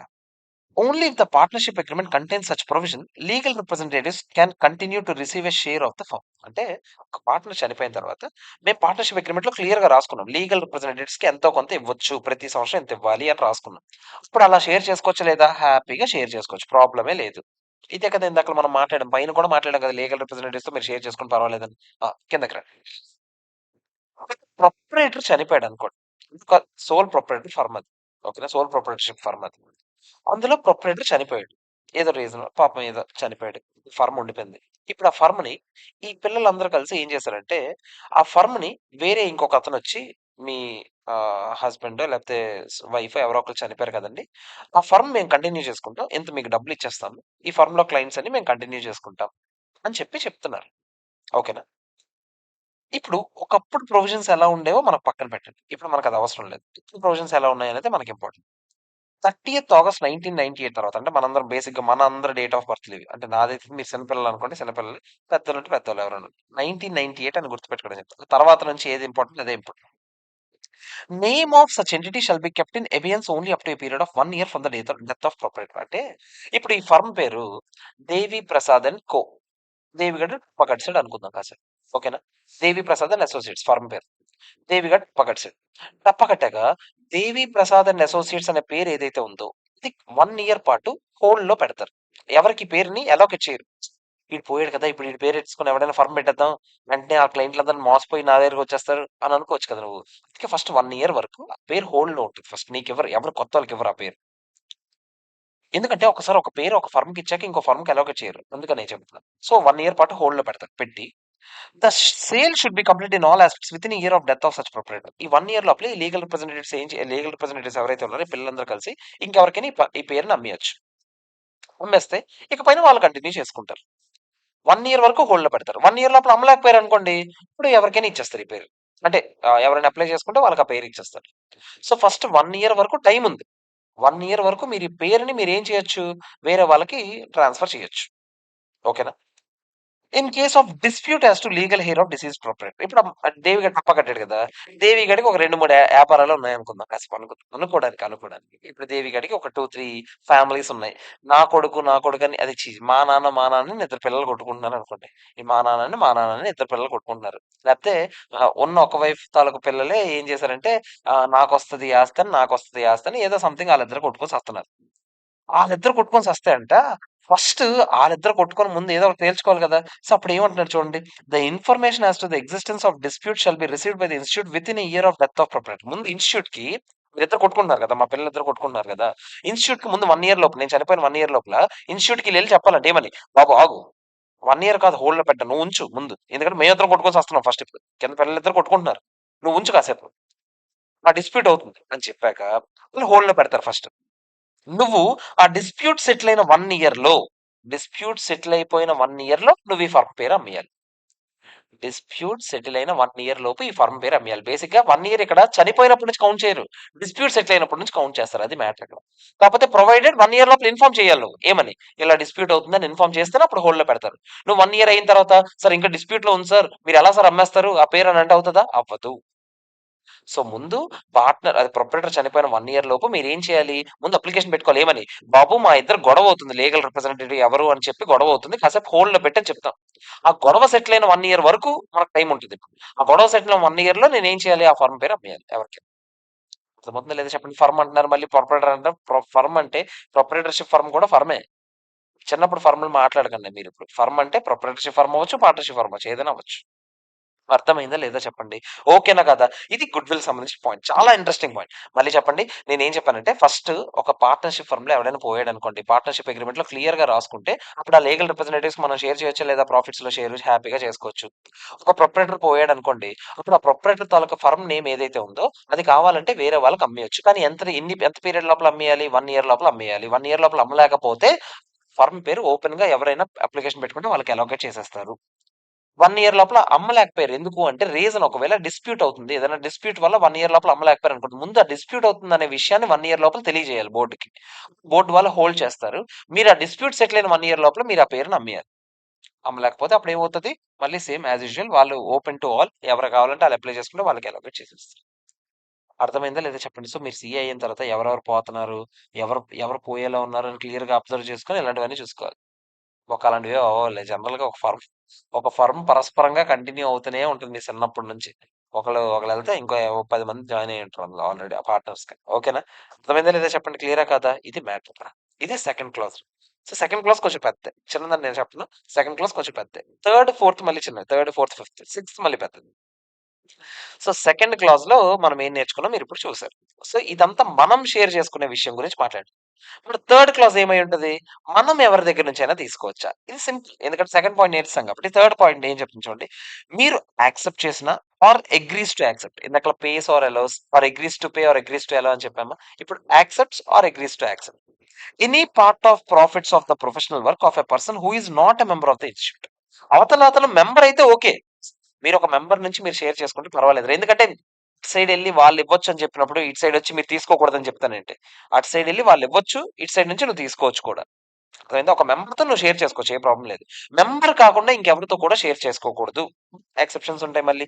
మీకు తెలుసు ఆబ్వియస్‌లీ ఎక్సెప్షన్స్ ఏంటో. సేమ్ పైన చెప్పాను కదా! No prohibition on members from entering into profit sharing or other similar arrangements with a member of such professional body or other professions having qualification as referred to in item number 2. పైన చెప్పాను కదా! పైన నేను 5 bodies గురించి మాట్లాడా. సీఎస్‌లు, సీఎంఏలు, లాయర్‌లు, ఆహ్, అడ్వొకేట్‌లు, ఆర్కిటెక్ట్‌లు, తర్వాత యాక్చువరీలు. దాంతో పాటు ఎక్స్‌ట్రా 2 క్వాలిఫికేషన్‌లు చెప్పాను. ఇంజినీర్‌లు, ఎంబీఏలు వీళ్ళతో షేర్ చేసుకోవచ్చు. వాళ్ళ నుంచి తీసుకోవచ్చు కూడా. వాళ్ళకి మీరివ్వచ్చు. వాళ్ళ నుంచి తీసుకోవచ్చు కూడా. ఏ ప్రాబ్లమ్ లేదు. తర్వాత ఏమంటున్నారు చూడండి. Referral fee obtained by one person in practice from another member in relation to referring a client to him is not prohibited. అదేరా క్లయింట్ మనకు రిఫర్ చేసాడు. మీకు ఇందాకల ఎగ్జాంపుల్ చెప్పాను కదా! నాకెవరో ఇప్పుడు నేను ఈసారి ఇందాకల ఎగ్జాంపుల్ బెంగుళూరులో నా ఫ్రెండ్ నాకు వర్క్ ఇచ్చాడని చెప్పానా? ఇప్పుడు బెంగుళూరులో ఉన్న ఫ్రెండ్ షూస్‌కెళ్ళి ఆలోచించండి. బెంగుళూరులో ఉన్న ఫ్రెండ్ ఏం చేస్తున్నాడు ఇప్పుడు? వైజాగ్‌లో ఉన్నోడికి వర్క్ ఇచ్చి దాని మీద ఎంతో షేర్ తీసుకుంటాడు. అలా యాక్సెప్ట్ చేయొచ్చా లేదా? రిఫర్ చేసినందుకు చేసుకోవచ్చు. ప్రాబ్లమ్ ఏమి లేదు. మీరు మెంబర్స్ దగ్గర నుంచి యాక్సెప్ట్ చేస్తే మాకేం ప్రాబ్లమే లేదురా. మెంబర్ షేర్ చేసుకోండి. మాకేం ప్రాబ్లమ్ లేదు. లేదా మెంబర్ ఇంకో ప్రొఫెషనల్ బాడీస్‌తో గాని, మేము చెప్పిన క్వాలిఫికేషన్స్‌తో ఉన్న వాళ్ళతో గాని మీరు షేర్ చేసుకోండి. మాకేం ప్రాబ్లమ్ లేదు. మిగతా వాళ్ళు ఎవరితో కూడా మాకు షేర్ చేసుకోవద్దు. చిన్నప్పుడు మీ మమ్మీ చెప్పలేదా షేరింగ్ అనగానే అలాంటివేవో అడ్వర్టైజ్‌మెంట్‌లు ఉంటాయి కదా! మాకు షేరింగ్ నచ్చవిక్కడ. అర్థమైందా లేదా చెప్పండి? మీరు ఓన్లీ బాగుపడితే మనోళ్ళే బాగుపడాలి. లేదా మేము చెప్పినోళ్ళు బాగుపడాలి. అంతే. ఇంకెవరు బాగుపడకూడదు. అది మ్యాటర్. అర్థమైందా లేదా చెప్పండి? క్లియరా కాదా? ఇది మ్యాటర్. సరే ఎందుకు చెప్పుకుంటారు ఈ క్లాజ్? మీరెప్పుడైనా ఆలోచించరా? ఎందుకిప్పుడు ఏంటి ఈడికేంటి? నేను ఎవరితో షేర్ చేసుకొని నీకేంటి? ఇప్పుడు ఇన్‌కమ్ టాక్స్ రిటర్న్స్ ఒకళ్ళు తెప్పించారు నిజంగానే అనుకుందాం. ఒకళ్ళు తెప్పించారు నిజంగానే. నేను అతనికి ఎంతో కొంత ఫీజ్ ఇస్తున్నాను. ఇప్పుడు నేను ఇన్‌కమ్ టాక్స్ రిటర్న్సే కదా ఏస్తున్నాను. నేనేమైనా ఫ్రాడ్ చేస్తున్నానా? ఎందుకు మరి? అంటే, అంటే మీరు ప్రొఫెషనల్ బిహేవియర్ అనేది చాలా చాలా ఇంపార్టెంట్ ఇక్కడ. ఒక క్లయింట్ అతనంతట అతనే మీ దగ్గరికి ఎతుక్కుంటూ రావాలి. మీరెళ్లి అలా ఇలా కమిషన్‌లిచ్చి బలవంతంగా ఆళ్ళని తీసుకురాకూడదు. అర్థమైందా? అది మ్యాటర్. అర్థమైందో లేదో చెప్పండి? ఇది. ఓకేనా? క్లియరా? సో, అది మ్యాటర్. ఇది సెకండ్ క్లాస్, థర్డ్ క్లాస్. 2 క్లాసులయి. సో, ఫస్ట్ క్లాజ్ నేనేం చెప్పానంటే, ఏ సీఏ ముందు అన్ని క్లాజులకి కామన్ పాయింట్ ఏంటంటే, as per clause so and so number of part 1 of first schedule a CA in practice shall be deemed to be guilty of professional misconduct. First దగ్గర నేనేం చెప్పానంటే, if he allows any person to practice in his name as a chartered accountant. Any person వేరే వాడు ఎవరికైనా నా పేరు వాడుకొని practice చేసే అధికారం ఇస్తే. Unless such other person is a partner unless such other person is also a CA in practice and he is a member and he is a partner or employee of the member concerned. అంటే నా అతను CA in practice అయ్యుండాలి. నా partner లేదా employee కూడా అయ్యుండాలి. ఈ 2 meet అయితేనే అప్పుడు మాకు క్లాస్ 2, క్లాస్ 3లో ఏం చెప్పానంటే if it pays or allows or agrees to pay or agrees to allow any share, commission or brokerage in the fees or profits received from his professional work. నేను ఎవరికైనా pay చేస్తా unless so and so and so. Same if he accepts or agrees to accept any fees or fees from professional work. Unless such other member is also a member of the institute గాని లేదా professional bodies తాలూకా member అయితే మాకు okay. అర్థమైందా లేదా చెప్పండి? ఈ రెండో క్లాజ్‌లో, మూడో క్లాజ్‌లో కామన్ పాయింట్ ఏంటంటే, ఆ ప్రొఫెషనల్ బాడీస్ తాలూకా మెంబర్స్ ఉన్నారు చూసారా? ఇంజినీర్, ఎంబీఏ అని వరకు చెప్పాను కదా! ఆళ్ళందరూ కామన్. అర్థమైందా? నెక్స్ట్. ఇప్పుడు క్లాజ్ నంబర్ 4. క్లాజ్ నంబర్ 4 ఏం చెప్తుందో చూద్దాం. ఓకేనా? ఆ! ఓకేనా? సో, ఇప్పుడు మనం ఫోర్త్ క్లాజ్‌లోకెళ్దాం. ఫోర్త్ క్లాజ్‌లోకెళ్ళే ముందు ఇక్కడ ఈ లిస్ట్‌లో ఎక్స్‌ట్రాగా ఇంకో పాయింట్ ఒకటుంటుంది. బ్యాచిలర్ ఇన్ టెక్నాలజీ కూడా మాకు లిస్ట్ ఉంది గదా! ఆ లిస్ట్‌లో బ్యాచిలర్ ఇన్ టెక్నాలజీ కూడా మాకు ఓకే. ఓకేనా? ఇది తప్ప మిగతావేవి కూడా మాకు నాట్ ఓకే. ఓకేనా కాదా చెప్పండి? క్లియరా కాదా? ఇది.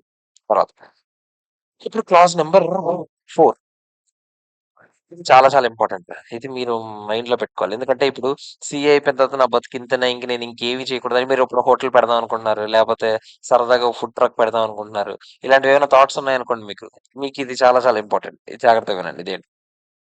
సీఏ ఇన్ ప్రాక్టీస్ అంట. మళ్ళీ ప్రాక్టీస్‌లో ఉన్న సీఏస్ గురించే కదా మనం మొత్తం మాట్లాడుతాం. క్లాస్ 4 ఏం చెప్తుందంటే, ప్రాక్టీస్‌లో ఉన్న సీఏస్ అంట వేరే ఎవరితో కూడా పార్ట్నర్‌షిప్ ఎంటర్ అవ్వకూడదంట.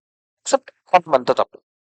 సో, మిస్‌కనెక్ట్ అవుతది. ఎప్పుడు if he enters into partnership in or outside India. అది వితిన్ ఇండియా అవ్వచ్చు, ఔట్‌సైడ్ ఇండియా అవ్వచ్చు. ఎనీ పర్సన్ అదర్ థాన్ వీళ్ళతో తప్ప ఇంకెవరితో నువ్వు ఎంటర్ అవ్వకూడదు. ఎవరితో తప్పకంట? Other than CA in practice. అంటే ఇంకో సీఏ ఇన్ ప్రాక్టీస్‌తోనే నువ్వు ఎంటర్ అవ్వాలి. Point number 1. Or such other person who is a member of any other professional body having such qualifications as may be prescribed. అంటే same.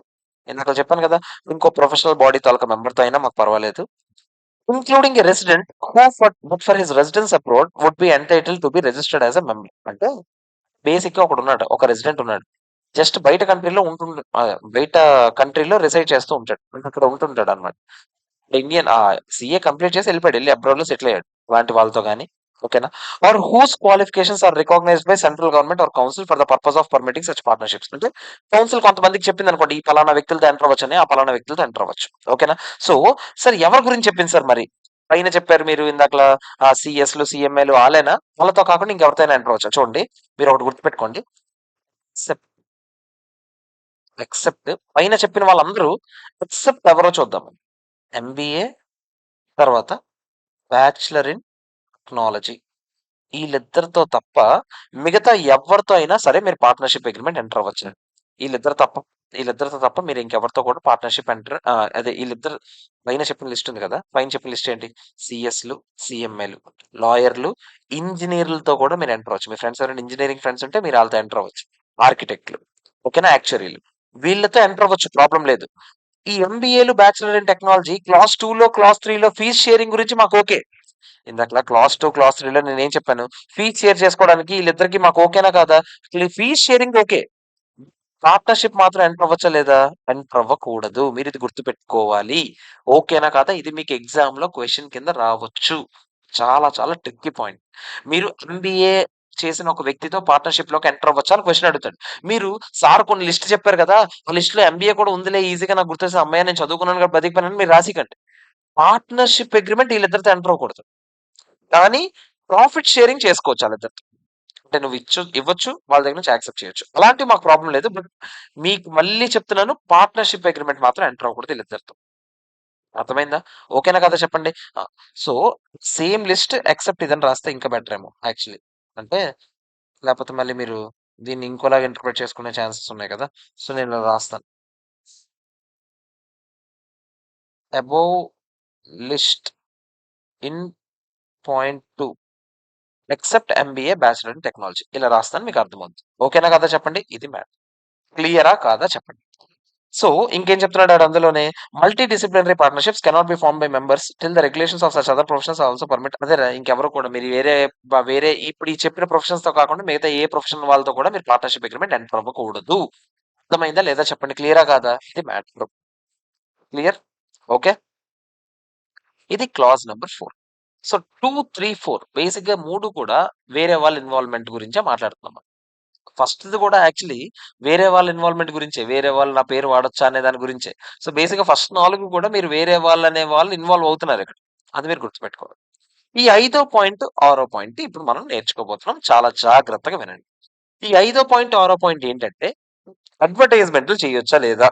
అడ్వర్టైజ్‌మెంట్‌లు చేస్తే ఎలా చేయొచ్చు? యూట్యూబ్‌లో మీ గురించి యాడ్‌లొస్తున్నాయి పర్వాలేదా? లేకపోతే మీరు హోర్డింగ్స్ పెట్టుకోవచ్చా? అన్ని రకాలు చాలా చాలా ఇంట్రెస్టింగ్ ఉంటది. సిక్స్త్ క్లాస్ ఇంట్రెస్టింగ్ ఉంటది. ఫిఫ్త్ క్లాస్ ఏముండదు. జస్ట్ సిక్స్త్ క్లాస్‌లోనే అంత మొత్తం ఉంటది. సో, ఫిఫ్త్ క్లాస్ జస్ట్ ఒక 1 మినిట్ అంతే. ఫిఫ్త్ క్లాస్ ఏం చెప్తుందో చూద్దాం. A CA in practice shall be deemed to be guilty of professional misconduct ఎప్పుడంట? If he secures any professional business through the services of a person who is not an employee of such CA. నువ్వంటే ఎటువంటి వర్క్‌ని కూడా ఎవరి దగ్గర నుంచి తెప్పించుకోకూడదంట. Work తెప్పించుకోకూడదు. ఎవరి దగ్గర నుంచి తెప్పించుకోకూడదంట. Who is not an employee of such CA. నా దగ్గర ఉద్యోగం చేయట్లేదాడు. నా దగ్గర ఉద్యోగం చెయ్యని వాళ్ళ దగ్గర నుంచి నేను వర్క్ తెప్పించుకోవచ్చా? తెప్పించుకోకూడదు. చూసారా? అప్పుడు మీ ఫ్రెండ్స్ ఎవరైనా ప్రాక్టీస్‌లో ఉంటే ఇన్‌కమ్ టాక్స్ రిటర్న్స్ ఏసేటప్పుడు వేరే వాళ్ళ మీ దగ్గర వర్క్ చేసిన వాళ్ళ దగ్గర నుంచి కాకుండా వేరే వాళ్ళ దగ్గర నుంచి వర్కులు తెప్పించుకోవచ్చా? తెప్పించుకోకూడదు. Or who is not his partner. నా పార్ట్నర్ నుంచి తెప్పించుకున్నా పర్వాలేదు. నా ఎంప్లాయీ నుంచి తెప్పించుకున్నా పర్వాలేదు. By means which are not open to CA. అంటే సీఏ సరే ఎలా తెప్పించుకోకూడదంటే, సీఏ కొన్ని విధానాల్లో తెప్పించుకోకూడదని నేను సిక్స్త్ క్లాస్‌లో చెప్తాను. ఆ విధానాల్లో తెప్పించుకోకూడదు. ప్లస్ మీరు ఎంప్లాయీ నుంచి తెప్పించుకున్నా, పార్ట్నర్ నుంచి తెప్పించుకున్నా పర్వాలేదు. ఇంకెవరి దగ్గర నుంచి కూడా తెప్పించుకోకూడదు. అర్థమైందా లేదా? సో, బేసిక్‌గా దీని మీనింగ్ తెలియాలంటే మీకేం తెలియాలి? క్లాస్ 6 తెలియాలి. అంటే సీఏలు ఎలా ఎలా తెప్పించుకోకూడదో చెప్తాను. మీరలా తెప్పించుకోకూడదు వర్క్‌ని. అర్థమైందా లేదా చెప్పండి? క్లియరా కాదా? Okay. Provided that nothing herein contained shall be considered as prohibiting any agreement. అదే ఆఫ్ కోర్స్ 2, 3, 4 మాకు ఓకే అంటున్నాడు. 2, 3, 4 ఏంట్రా? మీకు చెప్పాను కదా కొన్ని క్వాలిఫికేషన్స్ ఉన్న వాళ్ళ దగ్గర నుంచి తెప్పించుకోవచ్చని. అదేరా ఇంకో సీఏ మీకు రిఫర్ చేయొచ్చు. ఇంకో సీఎంఎం రిఫర్ చేయొచ్చు. ఇలా తెప్పించుకుంటే మాకు పర్వాలేదు. 2, 3, 4 మాకు ఓకే. 2, 3, 4 కాకుండా మిగతావి ఏమున్నాయో ఇప్పుడు నేను చెప్తాను. అర్థమైందా? అసలైంది. ఈ సిక్స్త్ క్లాజ్ మనం ఇప్పుడు మాట్లాడిపోతాం. ఓకేనా? ఆ! A CA in practice is deemed to be guilty of professional misconduct. ఇప్పుడు సిక్స్త్ క్లాజ్ ఏంటో చెప్తాను ఒకసారి. A CA in practice is deemed to be guilty of professional misconduct if he solicits clients or professional work either directly or indirectly by circular, advertisement, personal communication, or interview by any other means. ఒక CA అంట same practice లో ఉన్న CA వాడు professional misconduct చేసినట్టు అవుద్దంట. ఎప్పుడంట? If ఈ సొలిసిట్స్ clients ని అంటే clients ని ఇటువైపు తెప్పించుకుంటున్నాం. ఎలా తెప్పించుకుంటున్నాం? మా దగ్గర రండి, మా దగ్గర రండి అని తెప్పించుకుంటున్నాం. లేదా ఒక ప్రొఫెషనల్ వర్క్ తెప్పించుకుంటున్నాం. ఎలా? డైరెక్ట్ గానో, ఇండైరెక్ట్ గానో ఏ విధంగా తెప్పించుకుంటామంట? బై సర్క్యులర్స్ ఇవ్వడం గాని ఆళ్ళకి, అడ్వర్టైజ్మెంట్ చేయించుకోవడం గాని, పర్సనల్ కమ్యూనికేషన్ మా దగ్గర రండి అని ఆళ్ళతో క్లియర్ గా మాట్లాడి ఆళ్ళని మెల్లిగా ఇటువైపు లాగేయడం గాని, ఆర్ ఇంటర్వ్యూలు ఇచ్చి టీవీలో ఇంటర్వ్యూలు ఇచ్చి మీ ఫర్మ్ గురించి చెప్పేసి డబ్బా కొట్టేసుకొని ఆళ్ళని తెప్పించుకోవడం గాని, or by any other means. ఇప్పుడు నేను చెప్తాను కింద ఏ మీన్స్ అలాంటి మీన్స్ అన్ని ఇవన్నిటి ద్వారా కూడా నువ్వు వర్కుల్ని తెప్పించుకోకూడదు. అర్థమైందా? Provided that nothing herein contained shall be considered as preventing or prohibiting. కొన్ని మాకు పర్వాలేదు అని చెప్తున్నాడు. అంటే ఇప్పుడు చెప్పిన యాక్టివిటీస్ ఏవి మీరు చేసినా కూడా మాకు పర్వాలేదు. ఏంటో చూద్దాము. Any CA from applying, requesting for or inviting or securing professional work from another chartered accountant practice. అదేరా వేరే ప్రాక్టీస్ లో ఉన్న సీఏ దగ్గర నుంచి మీరు వర్క్ తెప్పించుకోవచ్చా? హ్యాపీగా తెప్పించుకోండి. మాకు ఏ ప్రాబ్లం లేదు. A member from responding to tenders or enquiries issued by various users of professional services or organizations from time to time and secure professional work as consequence. Tenders ఏదో tenders invite చేశారు. అందరికి empanel అమ్మన్నారు. నేను empanel అయ్యాను. నన్ను select చేశారు auditor గా. అలా తెప్పించుకోవచ్చు work ని తెప్పించుకోండి. ప్రాబ్లం లేదు. బట్ టెండర్స్ విషయంలో కూడా కొన్ని రూల్స్ ఉంటాయి. కింద మనం మాట్లాడదాం. ఇలాంటివి ఏ ద్వారా మీరు తెప్పించుకుంటే మాకే ప్రాబ్లం లేదు.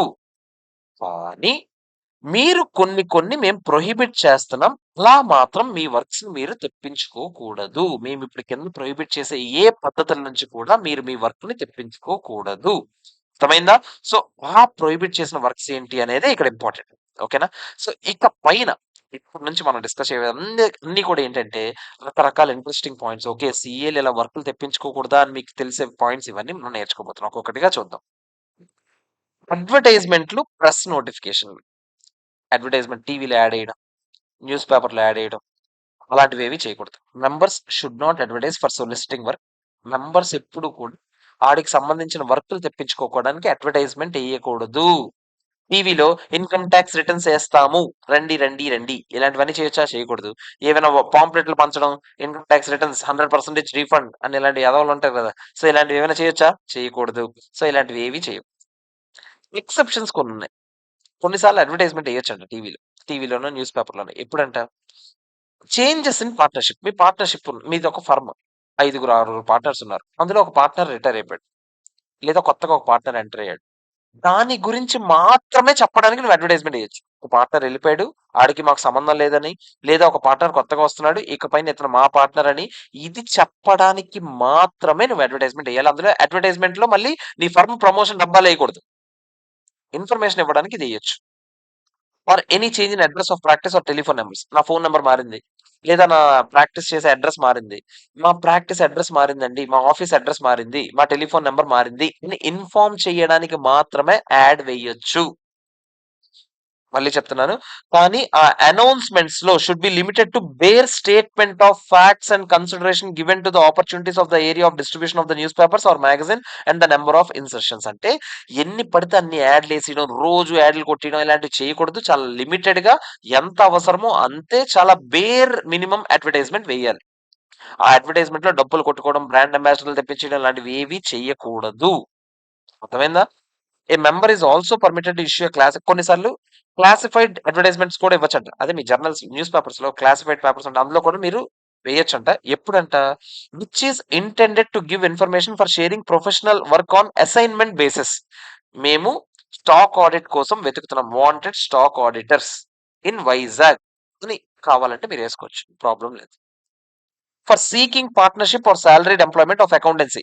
Wanted employees, wanted article students అని మీరు వేసుకోవచ్చు. ప్రాబ్లం ఏం లేదు. ఓకేనా?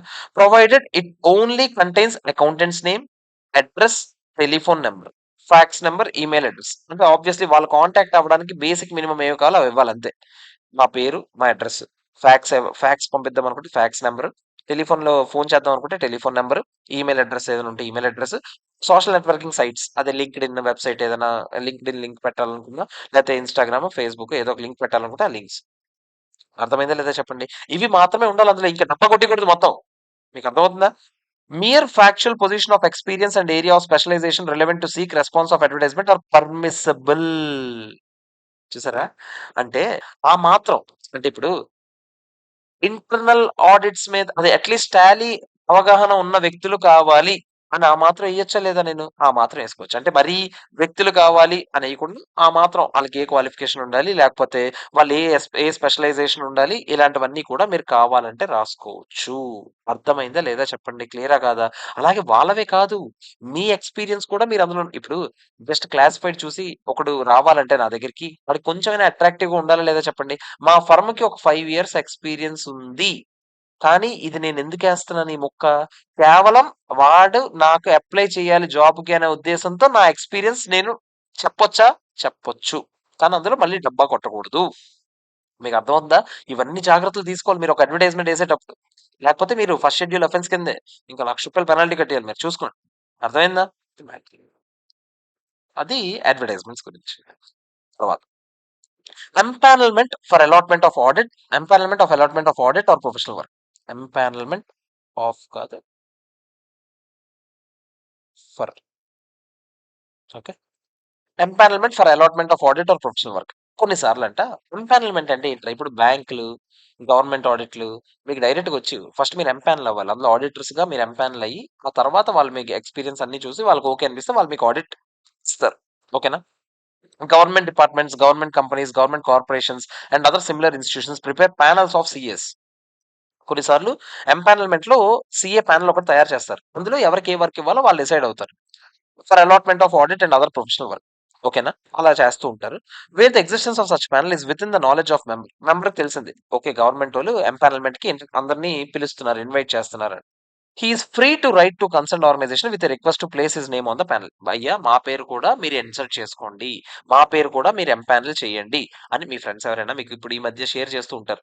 అదే అరే! బ్యాంక్ ఆడిట్‌లకి ఎంపానల్‌మెంట్ ఓపెన్ అయిందిరా. మీరు కావాలంటే అప్లై చేయండిరా అని. ఆ! అప్లై చేసుకోండి ప్రాబ్లమ్ ఏం లేదు. ఎంపానల్‌మెంట్ అవ్వచ్చు మీరు. Roving enquiries for existence of such panel is not permitted. Roving enquiries అంటే అయ్యా! ఏంటి? ఇక్కడ నిజంగా ఎంపానల్‌మెంట్ అంట ఎప్పుడు? ఎప్పుడు? అలాంటి ప్రతిసారి అడుక్కోకు మరి వర్క్ గురించి. అర్థమైందా? అంత బయట జరిగేవి ప్రాక్టికల్‌గా అవే. మనం ఎళ్లి అడుక్కోవాలి. మన వర్క్ కావాలంటే మనం వెళ్లి అడుక్కోవాలి. కానీ బయటవేవి మనం ఇవేవి చేయకూడదంట. రోవింగ్ ఎంక్వైరీస్ కంటిన్యూయస్‌గా ఎంక్వైరీస్ చేయడం. సార్ ఏంటి సార్ పరిస్థితి? మాకివ్వండి. ఎంపానల్‌మెంట్ ఉంటదా లేదా? అలా అలా అసలు ప్యానెల్ ఉందా లేదా? ప్యానెల్ ఎప్పుడు ఓపెన్ చేస్తున్నారు? ఎంపానల్‌మెంట్ ఎప్పుడు ఓపెన్ అవుతుంది? ఇలాంటి దరిద్రం కొట్టే ఎంక్వైరీస్ చేసి ఆళ్ళ బుర్ర తిని మన మన ప్రొఫెషన్ మీద చెడ్డ పేరు తీసుకురాకూడదు మీరు. అర్థమైందా? అలాంటివేవి చేయకూడదు. It is permissible to quote fees on enquiries being received from such bodies which maintain such panel. ఆడేమంటున్నాడు? ఎంక్వైరీలో క్లియర్‌గా అంటే వాళ్ళ మీరు ఎంపానల్ అయ్యారు. వాళ్ళు అడిగారు మీకు. ఎంత ఫీస్ చార్జ్ చేస్తున్నారు అని అడిగారు. ఆళ్ళడిగారు. అడిగితే నేను చెప్పొచ్చా లేదా? ఆ! చెప్పొచ్చు. తప్పేం లేదు. ఓకేనా?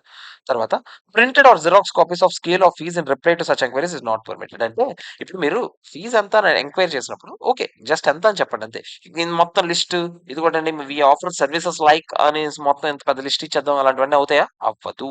అర్థమైందా లేదా చెప్పండి. క్లియరా కాదా? ఇది మ్యాటర్. ఓకేనా? సో, ఇది ఎంపానల్‌మెంట్ విషయంలో మీరు తెలుసుకోవాల్సిన విషయం. Next telephone book. ఇది ఇప్పుడు అంత పెద్దగా రిలవెన్స్ ఉండకపోవచ్చు. ఇప్పట్లో మీకు అందరికి మీ ఇంట్లో గుర్తుంటే చిన్నప్పుడు మన ఇంట్లో టెలిఫోన్ డైరెక్టరేట్ ఉండేది. అందులో అందరి నంబర్స్ ఉంటాయి. లోకల్‌గా ఏరియాలో ఉన్న నంబర్స్ అంతా. అందులో నా నంబర్ నేను ఇచ్చుకొని చిన్నగా బోల్డ్ లెటర్స్‌లో సీఏ దేవి ప్రసాద్ అని ఫుల్ వేరే ఫాంట్ ఇటాలిక్ ఫాంట్, మాంటిసెరో ఫాంట్ ఒకటి వాడి బోల్డ్ లెటర్స్ పెట్టి ఏదో చేశాను నేను మొత్తానికి. ఓకేనా. జనాలు ఏదో నా పేరు అట్రాక్టివ్‌గా చూడడానికి. రేపు పొద్దున్న ఇలా తిప్పితే నా పేరు కనిపిస్తే వెంటనే ఓహ్! ఈ సీఏ ఎవడో ఉన్నాడు ఇక్కడ అనేసి ఫోన్ చేసేస్తారని నేను అలా టెలిఫోన్ డైరెక్టరీలో నా నంబర్ యేసుకుందాం అనుకుంటున్నా. అలాంటివి చేయొచ్చా? చేయకూడదా? చూద్దాం. Council has held that it would be permissible for a CA. CA కావాలనుకుంటే టెలిఫోన్ డైరెక్టరేట్‌లో నువ్వు కావాలంటే నీ పేరు రాసుకోవచ్చు. Either by making a special request or by means of additional payment. Extra payment చేసి నా పేరు ఎంటర్ చేయండి. డైరెక్ట్ టెలిఫోన్ బుక్‌లో నా పేరు కూడా రాయండి అని చెప్పి రాసుకోవచ్చు. పర్లేదు. కానీ కొన్ని రెస్ట్రిక్షన్స్ ఉన్నాయి. The entry should appear in the section or category of chartered accountants. మీ ఏరియాలో ఎవరు ఉన్నారని ఒక లిస్ట్ ఉంది, చార్టెడ్ అకౌంటెంట్స్ లిస్ట్. అందులో నా పేరు ఎంటర్ చేయండి సార్ అని నేను చెప్పుకుంటే చెప్పుకోవచ్చు, తప్పేం లేదు. ఆ లిస్ట్ లోనే ఉండాలి నా పేరు. Member or firm should belong to town or city in respect of which. ఏ టౌన్ లో నువ్వు నెంబర్ వేయొచ్చు? నువ్వు వైజాగ్ లో ఉంటున్నావు అనుకో, వైజాగ్ టెలిఫోన్ డైరెక్టరేట్ లో నీ నెంబర్ ఉండొచ్చు. హైదరాబాద్ లో నేను నా నెంబర్ వేసేస్తాను, ఎక్కడ పడితే అక్కడ నా నెంబర్ వేసేస్తాను అంటే ఇవ్వదు. అర్థమైందా? Entry should be in normal type of letters. Entry in bolder type or abnormal type is not permissible. అందరి పేర్లు ఎలా ఉన్నాయి నీవి అలాగే ఉండాలి. నువ్వేం పెద్ద తోపుగాడు లాగా ఎక్స్ట్రా డబ్బులు ఇచ్చి యూట్యూబ్ లో అడ్వర్టైజ్మెంట్ యాడ్లు కొట్టినట్టు టెలిఫోన్ లో కూడా నేను టెలిఫోన్ బుక్ లో నాకు సెపరేట్ పే చేయండి, నా ఫోటో వేయండి, ఇలాంటివన్నీ చేయొచ్చా? చేయకూడదు. Order of the entry should B alphabetical and logical. Clear గా మీ పేరు దేవి ప్రసాద్ అనుకోండి, ఏబిసి తర్వాత డి అనేది స్టార్ట్ అయినప్పుడే నీ పేరు రావాలి. ఇది కూడా ఆల్ఫాబెటికల్ గా ఉండాలి. నీ ఒక్కడి పేరు ఫస్ట్ ఉంది, మిగతా వాళ్ళందరూ ఆల్ఫాబెటికల్ గా ఉండి నువ్వు ఇలాంటి ఏదో తెలియదు అట్లా వాడకూడదు. అర్థమైందా? అందరి పేర్లు ఎలా ఉన్నాయి, నువ్వేం పెద్ద స్పెషల్ కాదు, నువ్వు అందరితో సమానమే, అందరిది ఎలా ఉన్నాయో అలాగే ఉండాలి, నువ్వు స్పెషల్ గా వేసుకోకూడదు. ఇది ఒక రూల్. అర్థమైందా? చాలా ఇంట్రెస్టింగ్ పాయింట్స్ ఇవన్నీ. తర్వాత entry should not appear in manner giving impression of publicity are advertisement. కావాలని అసలు ఎంటర్ చేసిన విధానం చూస్తే దాని పక్కన ఏదో రాస్తున్నాను, అసలు టెలిఫోన్ డైరెక్టరేట్ బుక్ లోని సంబంధం లేని ఇన్ఫర్మేషన్ అంతా రాసి జనాలు నాకట్టుకోవడానికి ఇలాంటివి ఏమైనా చేయొచ్చా? చేయకూడదు. Payment if any for the entry should not B unreasonable. అంటే మీకు పే చేసి మీరు డబ్బులు మీరు మీ నంబర్ వేయించుకోవచ్చు అని చెప్పాను కదా! పే చేయండి. అన్‌రీజనబుల్‌గా ఉండకూడదు. ఎందుకు అన్‌రీజనబుల్‌గా పే చేస్తున్నారు? అంటే ఏదో ఏదో తేడా చేస్తున్నారు మీరు అక్కడ. అలాంటివి చేయకూడదు. Entry should be open to all CS or forms కాదది. ఫర్మ్స్. ఓకేనా? ఒక్క నిమిషం. Firms of CS in a particular city of, అంటే నీ ఒక్కడికి స్పెషల్‌గా ఎందుకు? చార్టర్డ్ అకౌంటెంట్స్‌కి అందరికి అలో చేస్తేనే నీకు అలో చేస్తారు. అర్థమైందా? నీ ఒక్కడి కోసం స్పెషల్‌గా పెట్టకూడదు. అందరికి అలో చేయాలి అది. నువ్వు పెట్టావు. ఇంకోటికి నచ్చింది. ఆడు పెట్టుకోవాలంటే ఆడికి అలో చేయాలి. ఆడికి మాత్రం అలో చేయరు. నీ ఒక్కడికి అలో చేస్తున్నారంటే ఇక్కడ ఏదో తేడా జరుగుతుంది. నీకు అర్థమవుతుందా? సో, అవన్నీ చూసుకొని దాన్ని బట్టి మీరు మీ నేమ్ అనేది డిస్‌ప్లే చేసుకోవచ్చు. ఓకే. తర్వాత సార్ నేను ఆహ్, టెండర్స్‌కి రెస్పాన్స్ ఇవ్వచ్చా? ఇప్పుడు గవర్నమెంట్ టెండర్స్ పిలుస్తుంది. ఓకేనా? ఎవరైనా ఆడిట్ చేద్దాం అనుకుంటే రండి. లేకపోతే ఎవరో ఒక కంపెనీ మీకు ఆడిటర్స్ కావాలి, టెండర్స్ ఎయ్యండి అని చెప్పింది. ఇలా టెండర్స్‌కి నేను రెస్పాండ్ అవ్వచ్చా? అని. It is not prohibited to members to respond to tenders and requests made by users of professional work. This is, however, subject to conditions that they may be issued from the that may be issued by the council from time to time. అంటే మీరు tenders కి respond అయితే అవ్వచ్చంట, but కొన్ని restrictions ఉన్నాయి. అవేంటో చూద్దాం. A member of institute in practice లో ఉన్న CES shall not respond to any tender issued by an organization or user of professional services in areas of services which are exclusively reserved for CAs, such as audit and administration services. మీరు ఎవరైనా టెండర్‌కి పిలుస్తున్నాడు అనుకోండి. ఎవరికైనా మీకు interest ఉంటే ఈ work చేయడానికి టెండర్‌లని accept చేస్తున్నాం అని చెప్పినప్పుడు, ఏ టెండర్‌లకైనా మీరు బిడ్‌లేసుకోండి. అంటే మీ మీ వైపు మీరు బిడ్డింగ్ ఎళ్ళండి. పర్లేదు, మాకేం ప్రాబ్లమ్ లేదు. ఎక్స్‌క్లూజివ్‌గా సీఎస్‌కి మాత్రమే ఈ టెండర్స్ అని చెప్పాం. అలాంటి టెండర్స్‌కి మీరెళ్ళకూడదు. అసలు ఫస్ట్ ఆఫ్ ఆల్ ఆళ్ళు టెండర్స్ ఇవ్వడం ఆళ్ళ తప్పు. మీరిచ్చినా కూడా మీరెళ్ళకూడదు. మీ తప్పు అవుద్ది. ఇప్పుడు ఆళ్ళనేమి అనలేం కదా మేము. మిమ్మల్ని అంటాం. మీరు ఎక్స్‌క్లూజివ్‌లీ సీఎస్‌కి ఎవరైనా ఆడిట్ సర్వీసెస్ మేము చేద్దాం అనుకుంటున్నాం. సీఎస్ అందరూ టెండర్స్ ఇవ్వండి అని చెప్పారు. సీఎస్ టెండర్స్ ఇన్వైట్ చేస్తున్నాం అని చెప్పారు. అలాంటి వాటికి మీరు రెస్పాండ్ అవ్వచ్చా? అవ్వకూడదు. అవ్వకూడదు. ఎంపానల్‌మెంట్ వేరు, టెండర్ వేరు. ఓకేనా? తర్వాత అవ్వకూడదని చెప్తున్నా. However such restriction shall not be applicable where minimum fees of the assignment is prescribed in the tender document itself. టెండర్‌లోనే ఆళ్ళే చెప్పేసారు. మినిమమ్ ఫీస్ ఇంత చెప్పాలి. మినిమమ్ ఫీస్ ఏంటి సార్? ఎవడైనా మాక్సిమం ఫీస్ అని చెప్తారు కదా! మినిమమ్ ఫీస్ ఎందుకంటే, సో దట్ మరీ మీరు కావాలనే తక్కువకి బిడ్డేసి వర్క్ ఎలాగో ఒకలా తెప్పించుకొని క్వాలిటీలో కాంప్రమైజ్ అవుతారని మినిమమ్ ఫీస్ ఇంత అని చెప్తారాళ్ళు. మినిమమ్ ఫీస్ 1,00,000 అని చెప్పారు. ఆళ్ళే అలా చెప్పేస్తే మీరు ఆ టెండర్‌కి రెస్పాండ్ అవ్వచ్చా? రెస్పాండ్ అవ్వచ్చు. లేదా the work is open for all the professionals along with CS. అంటే సీఎస్‌కి మాత్రమే ఎక్స్‌క్లూజివ్‌గా కాదు. సీఎస్, సీఎంఎస్ ఎవరైనా రావచ్చు ఈ టెండర్స్‌కి అని చెప్పారు. అలాంటి దానికి మీరు రెస్పాండ్ అవ్వచ్చా? అవ్వచ్చు. బేసిక్‌గా టెండర్స్ మీరు ఎప్పుడెప్పుడు రెస్పాండ్ అవ్వచ్చంటే, అందరికి ఓపెన్ అనుకోండి మీరు రెస్పాండ్ అవ్వచ్చు. లేదా సీఏలకి మాత్రమే ఓపెన్. కానీ అందులో క్లియర్‌గా మినిమమ్ ఫీస్ చెప్పారనుకోండి, దానికి కూడా మీరు రెస్పాండ్ అవ్వచ్చు. దానికి తప్ప మిగతా ఏ టెండర్స్‌కి కూడా మీరు రెస్పాండ్ అవ్వకూడదు. అర్థమైందిలే చెప్పండి. ఇది మ్యాటర్. మినిమమ్ ఫీస్ అంటే ఏంటి అంటే మీకు చెప్పాను కదా! సైజ్, వాల్యూమ్ బట్టి మినిమమ్ ఫీస్ ఎంత ఉంటదనేది ఉంటది. నెక్స్ట్. సార్ నేనేమన్నా ఆహ్, మంత్లీ అదే ఎర్నెస్ట్ డిపాజిట్స్ అని, సెక్యూరిటీ డిపాజిట్స్ అని చేస్తాం మనం. ఇక్కడ దేనికి? అంటే ఒక వర్క్ యాక్సెప్ట్ చేసే ముందు మీరు ఎంతో కొంత సెక్యూరిటీ డిపాజిట్ చేయాలని చెప్పారాళ్ళు. అలాంటివి చేయొచ్చా సార్ నేను? permitted, but a cost sheet to be maintained by members of the institute responding to tenders incorporating details of the cost incurred. అదేమంటున్నాడు, మీరు సెక్యూరిటీ డిపాజిట్లు ఏవైనా అంటే ఇప్పుడు వాళ్ళు ఒక వర్క్ మీకు పిలిచారు, టెండర్స్ కి పిలిచారు, టెండర్స్ లో క్లియర్ గా చెప్పారు ఇది ఓపెన్ టు ఆల్ అని చెప్పారు. ఓపెన్ టు ఆల్ కాబట్టి ఎవరైనా రెస్పాండ్ అవ్వచ్చు లేదా, ఎవరైనా రెస్పాండ్ అవ్వచ్చు. అప్పుడు నేను రెస్పాండ్ అవ్వచ్చు లేదా, హ్యాపీగా రెస్పాండ్ అవ్వచ్చు. ఇప్పుడు నేను వాళ్ళు అడిగారు, ఇప్పటికి ఎవరెవరైతే రెస్పాండ్ అవుతున్నారో వాళ్ళందరూ 10,000 సెక్యూరిటీ డిపాజిట్ పెట్టి సెక్యూరిటీ డిపాజిట్ రిసీట్ అనేది అటాచ్ చేయాలని చెప్పారు. అంటే ఈ వర్క్ కి ఎవరెవరైతే మీకు మీకు టెండర్ రాలేదనుకోండి, ఆ 10,000 రిటర్న్ చేస్తామను, రీఫండ్ అనో చెప్పేశారు క్లియర్ గా. నేను డిపాజిట్ చేశాను. అంటే జెన్యున్ గా ఉండే టెండర్స్ కోసం ఇలాంటివి చేస్తుంటాను. నేను అలాంటి సెక్యూరిటీ డిపాజిట్ చేయొచ్చా? హ్యాపీగా చేయొచ్చు. అర్థమైందా? కానీ క్లియర్ గా మీరు ఎంత పెట్టారు అన్ని డీటెయిల్స్ అన్ని మెయింటైన్ చేయాలి. అర్థమైందిలే చెప్పండి. ఇది నెక్స్ట్ వెబ్సైట్ పరిస్థితి ఏంటి అంటే, సీఏలు వెబ్సైట్ మెయింటైన్ చేయొచ్చా లేదా? అంటే ఇప్పుడు నాకు ఒక ఫర్మ్ ఉందనుకోండి, ఫర్మ్ కి నేను వెబ్సైట్ మెయింటైన్ చేయొచ్చా లేదు అంటే, వెబ్సైట్ మెయింటైన్ చేసుకోవచ్చంట. నో స్టాండర్డ్ ఫార్మాట్ అంటే ఇలాగే ఉండాలి వెబ్సైట్ అని ఏం లేదు. కలర్ రెస్ట్రిక్షన్స్ కూడా లేవు. అంటే మీరు కలర్స్ ఏవైనా వాడుకోవచ్చు వెబ్సైట్ లో. Individual members would also be permitted to have their web pages in their trade name or individual name. అంటే మీరు మీ ఫర్మ్ పేరు పెట్టుకోవచ్చు లేదా వెబ్సైట్ లో మీ పేరు పెట్టుకోవడం వెబ్సైట్ ని రన్ చేసుకోవచ్చు. Websites are permitted to run on pull model, not on push model of technology to ensure that only a person అంటే వెబ్సైట్ యాడ్ కొట్టకూడదు నువ్వు. అంటే పుష్ మోడల్ పుల్ మోడల్ తేడా. ఒక వెబ్సైట్ ఉంది, దేవాంశ్ ఇన్స్టిట్యూట్ వెబ్సైట్ నేను చెప్తాను. అందుకే నా ఫార్మ్ వెబ్సైట్ ఇప్పుడు నాకు లేదులే, ఫార్మ్ వెబ్సైట్ ఉండుంటే ఒకవేళ దేవాంశ్ ఇన్స్టిట్యూట్ వెబ్సైట్ ఉందనుకోండి, మీరు దేవాంశ్ ఇన్స్టిట్యూట్ అని టైప్ చేస్తే మీకు వెబ్సైట్ వస్తుంది, ఓపెన్ అవుతుంది. కానీ మీరు ఇంకేదో ఓపెన్ చేస్తున్నప్పుడు స్పాన్సర్షిప్ యాడ్ లాగా నాది రాకూడదు ముందుకి. మీరు బలవంతంగా రుద్దకూడదు జనాల మీదకి. వాళ్ళకి కావాలంటే వాళ్ళు మీ వెబ్సైట్ విజిట్ చేసుకునే విధంగా ఉండాలి తప్ప మీరు బలవంతంగా రుద్దే విధంగా ఉండకూడదు వెబ్సైట్ టెక్నాలజీ. అర్థమైందా? అంటే ఇప్పుడు సిఎస్ ని సిఎస్ నియర్ బై అని కొడితే నా వెబ్సైట్ వస్తుంది అనుకోండి, అలా రావచ్చా? రాకూడదు. అలా మీరు స్పాన్సర్షిప్ ఇచ్చి మీది నియర్ బై లో మీరు రావాలి, ఇలాంటి వైజాగ్ లొకాలిటీలు ఎతికినోడికి నాకు కనిపించాలి, ఇలాంటివైనా చేయొచ్చా? చేయకూడదు. మీరు అలా వెబ్సైట్స్ రన్ చేయకూడదు. మీకు అర్థమవుతుందా? తర్వాత The CS would be permitted to mention the website address on the professional stationery only. Me letter head మీద లేకపోతే మీ విజిటింగ్ కార్డుల మీద వెబ్సైట్ గురించి రాసుకోవచ్చా? రాసుకోవచ్చు. ఎక్కడ పడితే అక్కడ రాసేయకూడదు. ఊరికే ఎక్కడ పడితే అక్కడ బోర్డుల మీద, లేకపోతే బయట పెట్టిన బోర్డు మీద గానీ, లేకపోతే ఎక్కడో టీవీలో అడ్వర్టైజ్మెంట్లు ఇచ్చేయడం గానీ అలాంటివి చేయొచ్చా? చేయకూడదు. తర్వాత ఈ వెబ్సైట్ గురించి ఇంకేమి చెప్తున్నాడో చూద్దాం ఒక్కొక్కటి. వెబ్సైట్ మే కంటెంట్, వెబ్సైట్ లో ఏమేమి ఉండొచ్చంట? Member, trade, firm name, year of establishment అంటే మెంబర్ పేరు, మీరు ఏ ఫర్మ్ నేమ్ ఏంటి, తర్వాత మీరు ఎప్పుడు ఎస్టాబ్లిష్ చేశారు, మెంబర్స్ ఎవరెవరు, అడ్రస్లు ఏంటి, ఫర్మ్ అడ్రస్లు ఏంటి, బోత్ హెడ్ ఆఫీస్ బ్రాంచ్ అడ్రస్లు కూడా రాసుకోవచ్చు.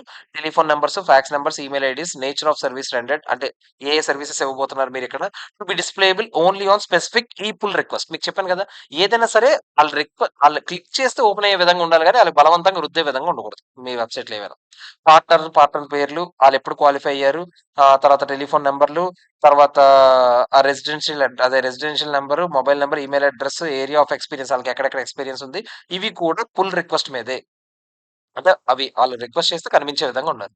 డీటెయిల్స్ ఆఫ్ ఎంప్లాయీస్ ఎవరైనా ఉంటే మీ దగ్గర పెద్ద పెద్ద ఎంప్లాయీస్ ఎవరైనా ఉన్నారనుకోండి, చాలా పెద్ద ఫర్మ్, అందులో మీ ఎంప్లాయీ ఒక చాలా నోటెడ్ పర్సన్, అతని పేరు, అతని డెసిగ్నేషన్ ఏంటి, ఆడ ఎక్స్పీరియన్స్ ఏంటి, అది కూడా పుల్ రిక్వెస్ట్ మీద ఉండాలి. జాబ్ వేకెన్సీస్ ఏమైనా ఉన్నాయా మా ఫర్మ్ లో, క్లియర్ గా జాబ్ వేకెన్సీస్ గురించి ఒక tab, firm of chartered account including articleship కోసం వేకెన్సీస్ ఉన్నాయా, నెంబర్ ఆఫ్ ఆర్టికల్ క్లర్క్స్ ఎంతమంది ఉన్నారు, ఇవన్నీ కూడా క్లియర్ గా కావాలని పెట్టుకోవచ్చు.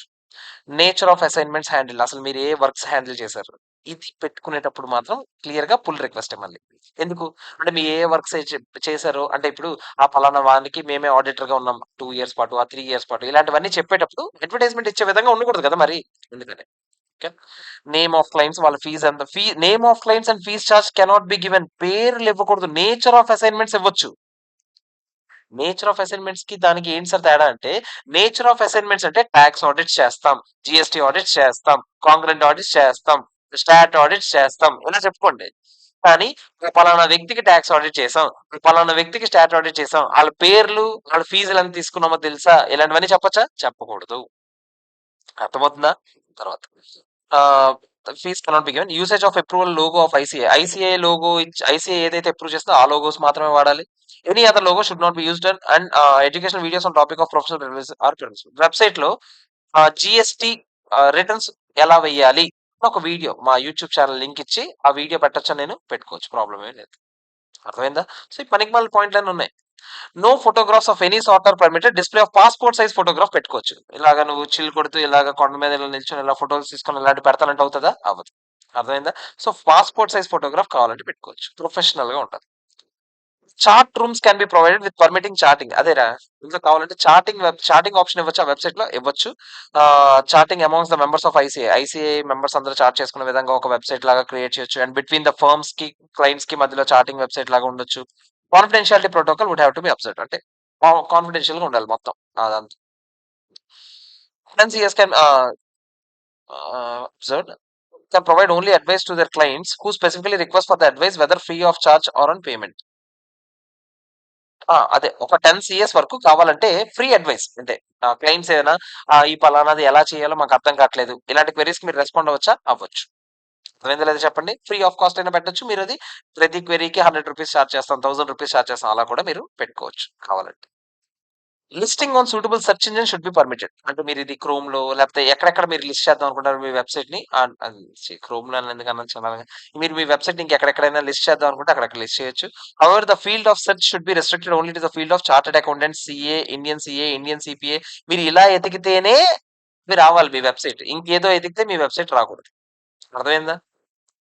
The detail in the website should be so design that it does not amount to soliciting the client. అది అడ్వర్టైజ్మెంట్ ఇచ్చే విధంగా వెబ్సైట్ అనేది ఉండకూడదు. అందుకే కదా మొత్తం దగ్గర అన్ని దగ్గర పుల్ మోడ్ అనే చెప్తున్నాను.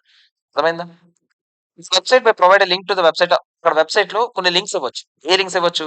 ఐసీఐ వెబ్సైట్ ఓపెన్ చేయడానికి, council website, regional council website open చేయడానికి, బ్రాంచెస్ వెబ్సైట్ ఓపెన్ చేయడానికి, గవర్నమెంట్ జీఎస్టీ వెబ్సైట్లు ఏమైనా ఓపెన్ చేయడానికి, లేకపోతే ఎంసీఏ వెబ్సైట్ ఓపెన్ చేయడానికి, other professional bodies website open చేయడానికి మీరు లింక్స్ అనేవి ప్రొవైడ్ చేయొచ్చు. ఇలాంటి పనికిమాలిన లింక్స్ ఏమైనా కూడా మీరు ఇచ్చుకోవచ్చు. అర్థమైందా లేదా చెప్పండి? క్లియరా కాదా? అన్ని పాయింట్స్ ఇవన్నీ రకరకాల పాయింట్స్ ఇవన్నీ ఇంట్రెస్టింగ్ పాయింట్స్ ఇవన్నీ. ఓకేనా? సార్ రోవింగ్ ఎంక్వైరీస్ మీకు ఇందాకలే చెప్పాను. టెండర్స్ అప్పుడు కూడా చెప్పాను నేను. ఎంపానల్‌మెంట్ అప్పుడు చెప్పాను నేను. ఎంపానల్‌మెంట్ ఉన్నదా? ప్యానెల్ ఉందా? ప్యానెల్ లేదా? అని అన్ని సార్లు అడక్కరా అని చెప్పాను. సేమ్ అలాగే. రోవింగ్ ఎంక్వైరీస్ ఏ విషయంలో కూడా మీరు చేయకూడదు. ప్రతిసారి ఫోన్ చేసి సార్ మీకు వర్క్ కావాలా అలా దరిద్రంగా కాల్ సెంటర్ ఒకటి మెయింటైన్ చేసుకొని వర్క్‌లు తెప్పించుకోవచ్చా? తెప్పించుకోకూడదు. అర్థమైందా లేదా చెప్పండి? తర్వాత మీరేమైనా బుక్స్ రాసారు. నా స్వామి నేను సత్తా అని నేను ఒక బుక్ రాసాను పెట్టుకో. మీరు ఆ బుక్స్ పబ్లిష్ చేసినప్పుడు నీ పేరు రాసుకోవచ్చా అందులో? నీ పేరు రాస్తే నీ ఫర్మ్ పేరు రాయొచ్చా? ఫర్మ్ పేరు రాయకూడదా? అనేది ఏదో చెప్తాను చూడండి. It is not permissible for a member to maintain in a book or article published by him or presentation made by him any professional అటైన్మెంట్స్. అంటే బుక్ రాసుకో. బుక్ రాయడం మాకేం ప్రాబ్లం లేదు. బుక్ రాసుకో. ఆ బుక్ లో నువ్వు నేనెవడినో తెలుసా? నా గురించి చెప్తాను ఇప్పుడు ఒక పేరా అని చెప్పి నేను ఏ వర్క్స్ చేశాను ఇలాంటివన్నీ చెప్పియొచ్చా? చెప్పకూడదు. Whether of the member of the firm అది మీ ఫర్మ్‌ది గాని, మీది గాని. మీ మీ ఇద్దరి గురించి చెప్పా కొట్టుకోకూడదు అక్కడ. అర్థమైందా? However he may indicate in book article or presentation the designations chartered accountant. అంటే కావాలంటే మీరు ఏం చేయొచ్చంట he may be indicated in a book. అక్కడ he may indicate in a book article or presentation the designation chartered accountant as well as the name of the firm. అంటే మీరు కావాలనుకుంటే CA అని మీ పేరు ముందు పెట్టుకోవచ్చు. చార్టర్డ్ అకౌంటెంట్ దేవి ప్రసాద్ ఈ book రాసాడని చెప్పి రాసుకోవచ్చు. అంతేగాని వాళ్ళు కొట్టుకోకూడదు. అర్థమైందా లేదా చెప్పండి? తర్వాత సార్ గ్రీటింగ్ కార్డులు ఇవ్వచ్చా? గ్రీటింగ్ కార్డులు council does not approve issue of greeting cards, invitations లాంటివి ఏవి ఇవ్వకూడదు. వాళ్ళు కొట్టుకొని గ్రీటింగ్ కార్డ్ ఇచ్చి దాని కింద మాకు వర్క్ కావాలంటే నా నెంబర్కి ఫోన్ చేయండి ఇలాంటి ఎదవేషాలు వేయొచ్చా? వేయకూడదు. కానీ ఆడేం చెప్తున్నాడు చూడండి. పెళ్ళిళ్ళయ్యాయి. ఇప్పుడు నాకు పెళ్లయింది. ఎప్పటికో అవుతది కదా! సచ్చినట్టు. పెళ్లయినప్పుడు మరి పెళ్లి కార్డుల్లో కూడా నేనేమి రాసుకోకూడదా సార్ అంటే, పెళ్లి కార్డ్‌లో కావాలంటే నువ్వు సీఏ అని మాత్రమే రాసుకోవచ్చు. అలా రాసుకున్నా కూడా ఆ పెళ్లి కార్డ్ ఊరందరికి పంచియకూడదు. ఓన్లీ నువ్వెవరికి పంచాలంట నీ పెళ్లి కార్డులు గానివ్వండి, రిలీజియస్ సెరమనీస్ ఏదైనా పూజలు, పురస్కారాలు గానివ్వండి, లేకపోతే ఏదైనా ఇనాగరేషన్ గానివ్వండి, మీరు ఏదైనా ఆఫీస్ మారుతున్నప్పుడు గానివ్వండి, ఇలాంటివి ఏవైనా సరే మీరు చేసినప్పుడు ఓన్లీ క్లయింట్స్‌కి, మీ రిలేటివ్స్‌కి, మీ ఫ్రెండ్స్‌కి వీళ్ళకి మాత్రమే మీరు పంచుకోవాలి గానీ, ఊరికే ప్రపంచం మొత్తం పంచేయకూడదు. అర్థమైందా లేదా చెప్పండి? ఇది మ్యాటర్. అలాగే అందులో మీరు మళ్ళీ మొత్తం మీ గురించి డబ్బా కొట్టేయొచ్చా? కొట్టకూడదు. పెళ్లి కార్డ్‌లో దొరికిందే ఛాన్స్ అని మొత్తం అడ్వర్టైజ్‌మెంట్ ఎక్కడ చేసేద్దాం ఇలాంటివి చేయొచ్చా? చేయకూడదు. నీకు నాకు గిఫ్ట్‌లొద్దు. నాకు జస్ట్ వర్క్‌లివ్వండి చాలు. ఇలాంటి ఎదవేషాలేయొచ్చా? ఎయకూడదు. Issuing the same to clients and relatives of partner తాలూకా క్లయింట్స్‌కి, పార్ట్నర్ తాలూకా రిలేటివ్స్‌కి నువ్వివ్వచ్చా? ఇవ్వకూడదు. నీ రిలేటివ్స్‌కి నువ్వు పెళ్లి కార్డ్ ఇవ్వాలి గానీ, మీ పార్ట్నర్ రిలేటివ్స్ నువ్వే పెళ్లి కార్డ్ ఇవ్వడమే చాండాలంగా. అలాంటివి చేయొచ్చా? చేయకూడదు. అర్థమైందా లేదా చెప్పండి? పెళ్లి చేసుకునే ముందు మీరు పాటించాల్సిన విషయాలివన్నీ. పెళ్లి చేసుకునే ముందు ఇంకేమైనా పాటించండి. ఇవి కూడా పాటించాలి మీరు. అది నేను చెప్తుంది. అర్థమైందా? తర్వాత ప్రొఫెషనల్ కొలీగ్ నుంచి వర్క్ తెప్పించుకోవచ్చా? మీకేం చెప్తున్నాడు చూడండి. Issue of advertisement or circle by CA seeking work from professional colleagues is not permitted. నువ్వు ఎవరైనా ఒక సీఏ ఉంటే ఒక వర్క్ ఇవ్వండి అయ్యా అని అడుక్కోవడం లాంటివి చేయొచ్చా? అడ్వర్టైజ్మెంట్లు వేసి అంత చండాలంగా చీప్ గా బిహేవ్ చేయకూడదు. ఓన్లీ క్లాసిఫైడ్ అడ్వర్టైజ్మెంట్ కావాలంటే పర్మిట్ చేస్తామండి. మీరు క్లాసిఫైడ్ జర్నల్లో ఒక చిన్న బాక్స్ పెట్టి స్టాక్ ఆడిట్స్ ఇన్ వైజాగ్ మాకు కావాలంటే ఇవ్వచ్చు. ఇలాంటివి ఏమైనా పెట్టుకోవచ్చా? సీఏల నుంచి ఇన్వైట్ చేసినట్టుగా పెట్టుకోవచ్చు. ఓకేనా? తర్వాత న్యూస్ లెటర్స్ ఆర్ జర్నల్స్ అంటే మీకు గుర్తుపెట్టుకోండి. న్యూస్ లెటర్స్ ఆర్ జర్నల్స్ అంటే ఇక్కడ మీరు ఏవి పడితే అవి కాదు. న్యూస్ లెటర్స్ అంటే ఐసీఐ ఇచ్చే జర్నల్స్, ఐసీఐ ఇచ్చే న్యూస్ లెటర్స్. మీకు అర్థమవుతుందా? మీరు ఈనాడు పేపర్‌లో ఏసేద్దారంటే అవ్వదు. ICI journals, ICI news letters ఉంటాయి. మీకు ప్రతి స్టూడెంట్‌గా ఉన్నప్పుడు కూడా మీకు వస్తుంటాయి కదా! బుక్‌లు. దానిలో గురించి చెప్తున్నాను నేను. అర్థమైందా? అలాంటివి ఏమైనా చేయొచ్చు. నెక్స్ట్ తర్వాత కంపెనీలో ఒక ఆడిటర్‌ని తీసేస్తున్నారు. తీసేసే ముందు జనరల్‌గా ఆడికి రిప్రజెంటేషన్ ఇచ్చుకోవడానికి ఛాన్స్ ఇస్తారనమాట. అంటే నువ్వేమైనా చెప్పాలనుకుంటున్నావా అని. అలా ఛాన్స్ ఇచ్చినప్పుడు అడుక్కోకు.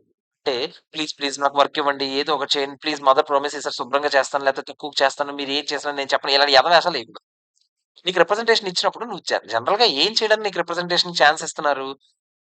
నేను ఆడిటర్‌గా ఇన్ని రోజులు ఉన్నాను. ప్రొఫెషనల్‌గా బిహేవ్ చేశాను. ఇక పైన మీకేమైనా మీరు మళ్ళీ నన్ను రీఅపాయింట్ చేసుకున్నా కూడా నేను హ్యాపీగా ఫీల్ అవుతాను. అంతే. ఈ స్టేట్‌మెంటే ఉండాలి తప్ప ప్లీజ్ అండి నాకు ఏదో ఒకటి చేసి ఇవ్వండి. ఇలాంటి ఎదవేషాలు ఎయొచ్చా? ఎయకూడదు. అర్థమైందా లేదా చెప్పండి? ఇది ఈ పాయింట్ చూడండి. ఇప్పుడు నాకు మా ఫ్రెండ్ ఎవడో నాకు క్లయింట్ మా ఫ్రెండ్ తాలూకా క్లయింట్‌కి నాకు ఇంట్రొడ్యూస్ చేసాడు. మా ఫ్రెండ్ ముగ్గురం కలిసి తిన్నాము. అతను బయటికెళ్ళిపోయిన తర్వాత ఆ ఎదవకి ఎందుకండి వర్క్ ఇచ్చారు? నాకివ్వండి వర్కు. నేను చేస్తాను వర్కు అని మీరు పర్సనల్‌గా కమ్యూనికేట్ చేసుకోవడం. మీ సీఏయే కదా! అతను కూడా సీఏ కొలీగే కదా! అతను ఇంట్రొడ్యూస్ చేసిన క్లయింట్‌లని ఇలా బలవంతంగా నువ్వు లాగేయడానికి ట్రై చేయొచ్చా? చెయ్యకూడదు. అర్థమైందా లేదా చెప్పండి? ఇదొక మ్యాటర్.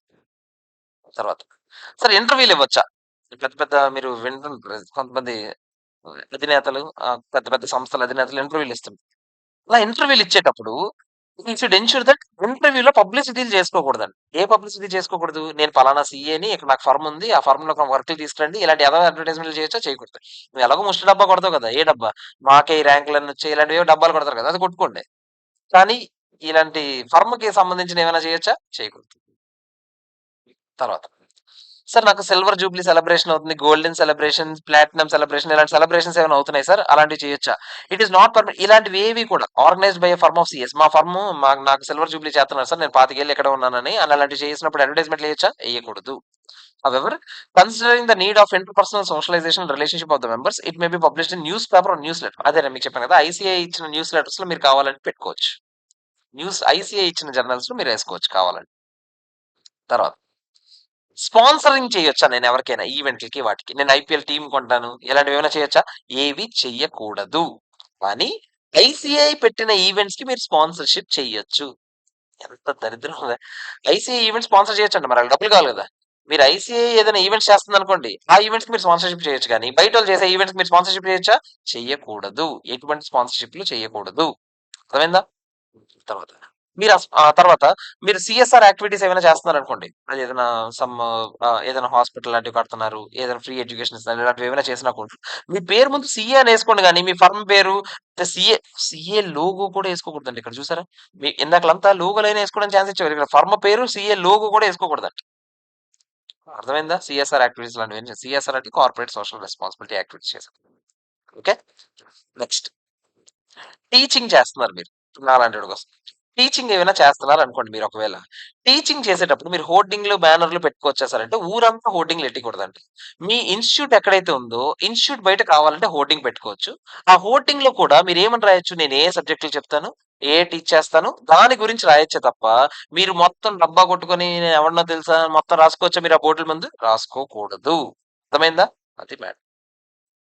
తర్వాత ఎడ్యుకేషనల్ వీడియోస్. యూట్యూబ్‌లో ఏవో వీడియోస్ చేసి పెడుతున్నాను సార్. నా పరిస్థితేంటి? యూట్యూబ్‌లో వీడియోస్ చేసి పెట్టేటప్పుడు నా ఫర్మ్ పేరేంటో తెలుసా అని ఫర్మ్ పేర్లివ్వడం, లేకపోతే పార్ట్నర్ పేర్లివ్వడం ఇలాంటివేమైనా చేయొచ్చా? చెయ్యకూడదు. నీ బేసిక్‌గా నీ వెబ్‌సైట్ అడ్రెస్, నీ వాళ్ళకి ఏ డీటెయిల్స్ ఇవ్వకూడదు అందులో. ఎడ్యుకేషనల్ వీడియోస్ అంటే ఎడ్యుకేషనల్ పర్పస్ కోసం ఉండాలి. నీ ఫర్మ్ డబ్బా కోసం ఉండకూడదు. అర్థమైందా? తర్వాత ప్రాస్పెక్టివ్ క్లయింట్స్ అంటే ప్రస్తుతానికి క్లయింట్ కాదు. ఎప్పటికైనా క్లయింట్ అవ్వచ్చాడు నాకు. అలా ప్రాస్పెక్టివ్ క్లయింట్స్‌తో నీ ఫర్మ్ గురించి చెప్పుకోవచ్చా? చెప్పుకోకూడదు. ఇది మరీ అన్యాయం. ఎవడో క్లయింట్ అవుతాడని నీకు తెలీదు. క్లయింట్ అవుతాడో లేదో తెలీదు. ఆడి గురించి ఆడికి నువ్వు మొత్తం నీ ఇన్ఫర్మేషన్ అంతా చెప్పేయచ్చా? చెప్పకూడదు. అడిగాడనుకోండి అప్పుడు చెప్పొచ్చు. అడగకుండా నువ్వు చెప్పొచ్చా? చెప్పకూడదు. ఆడొచ్చి "సార్ అసలు మీరు ఏ ఆడిట్స్ హ్యాండిల్ చేసారో చెప్పండి మాకు. ఎందుకంటే సో దట్ మాకు అర్థం అవుద్ది మేము మీకు ఇవ్వచ్చా? ఇవ్వకూడదా?" అని అడిగాడు ఆడు. అప్పుడు నేను చెప్పొచ్చా ఆడికి? చెప్పొచ్చు. నీ అంతట నువ్వు వెళ్లి డబ్బా కొట్టుకోవచ్చా? కొట్టుకోకూడదు. అర్థమైందా? నువ్వు ఒక సినిమా తీసావనుకోండి. ఫర్ సపోజ్ ఇప్పుడు 35 మూవీ ఉందా? 35 మూవీ సీఏనే డైరెక్ట్ చేశారు. ఓకేనా? అలా ఒక సీఏనే డైరెక్ట్ చేశారు. అలా ఎవరైనా సినిమా తీశారనుకోండి. సినిమాల్లో మీ పేరేసుకునేటప్పుడు firm name is allowed. But exhibition of name should not be made differently as compared to others. మీ ఫర్మ్ పేరు కావాలంటే ఏసుకోవచ్చండి మూవీ క్రెడిట్స్‌లో. ఏసుకోవచ్చు గానీ, దాని గురించి స్పెషల్‌గా ఫోకస్ చేసిన విధంగా ఉండకూడదు. అర్థమైందా? మీరు ఫర్మ్ నేమ్ కావాలంటే ఏసుకోండి. లేదా మీరు సీఏ అని రాసుకోండి. అంతేగాని మీరు డబ్బా కొట్టుకునే విధంగా లేకపోతే మీ ఫర్మ్ గురించి చెప్పుకునే విధంగా మీరది చేయకూడదు. అర్థమైందా? తర్వాత చూడండి ఆ సినిమా చూడకపోతే చాలా బావుంటది. తర్వాత పబ్లిక్ ఇంటర్వ్యూస్ ఇచ్చేటప్పుడు ఏది దృష్టిలో పెట్టుకోవాలో చెప్తున్నాను చూడండి. వైల్ గివింగ్ ఎనీ ఇంటర్వ్యూస్ ఏమైనా ఇచ్చేటప్పుడంట, మీరు ప్రెస్‌కి గాని ఎవరికైనా ఇంటర్వ్యూలు ఇచ్చేటప్పుడు పబ్లిసిటీ చేసుకునే విధంగా ఏ ఇంటర్వ్యూలు ఇవ్వకూడదు.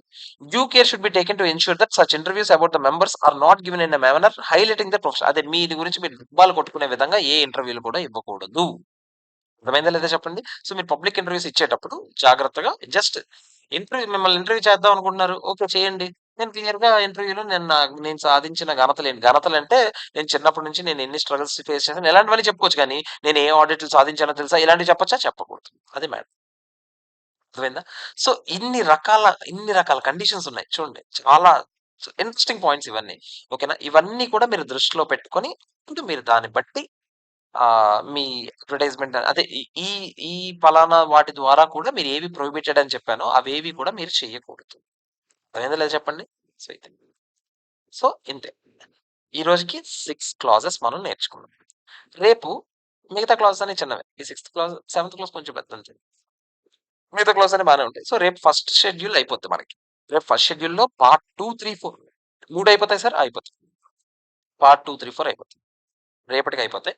రేపు ఫస్ట్ షెడ్యూల్ అయిపోతే ఎల్లుండి మనం సెకండ్ షెడ్యూల్ కంప్లీట్ చేస్తాం.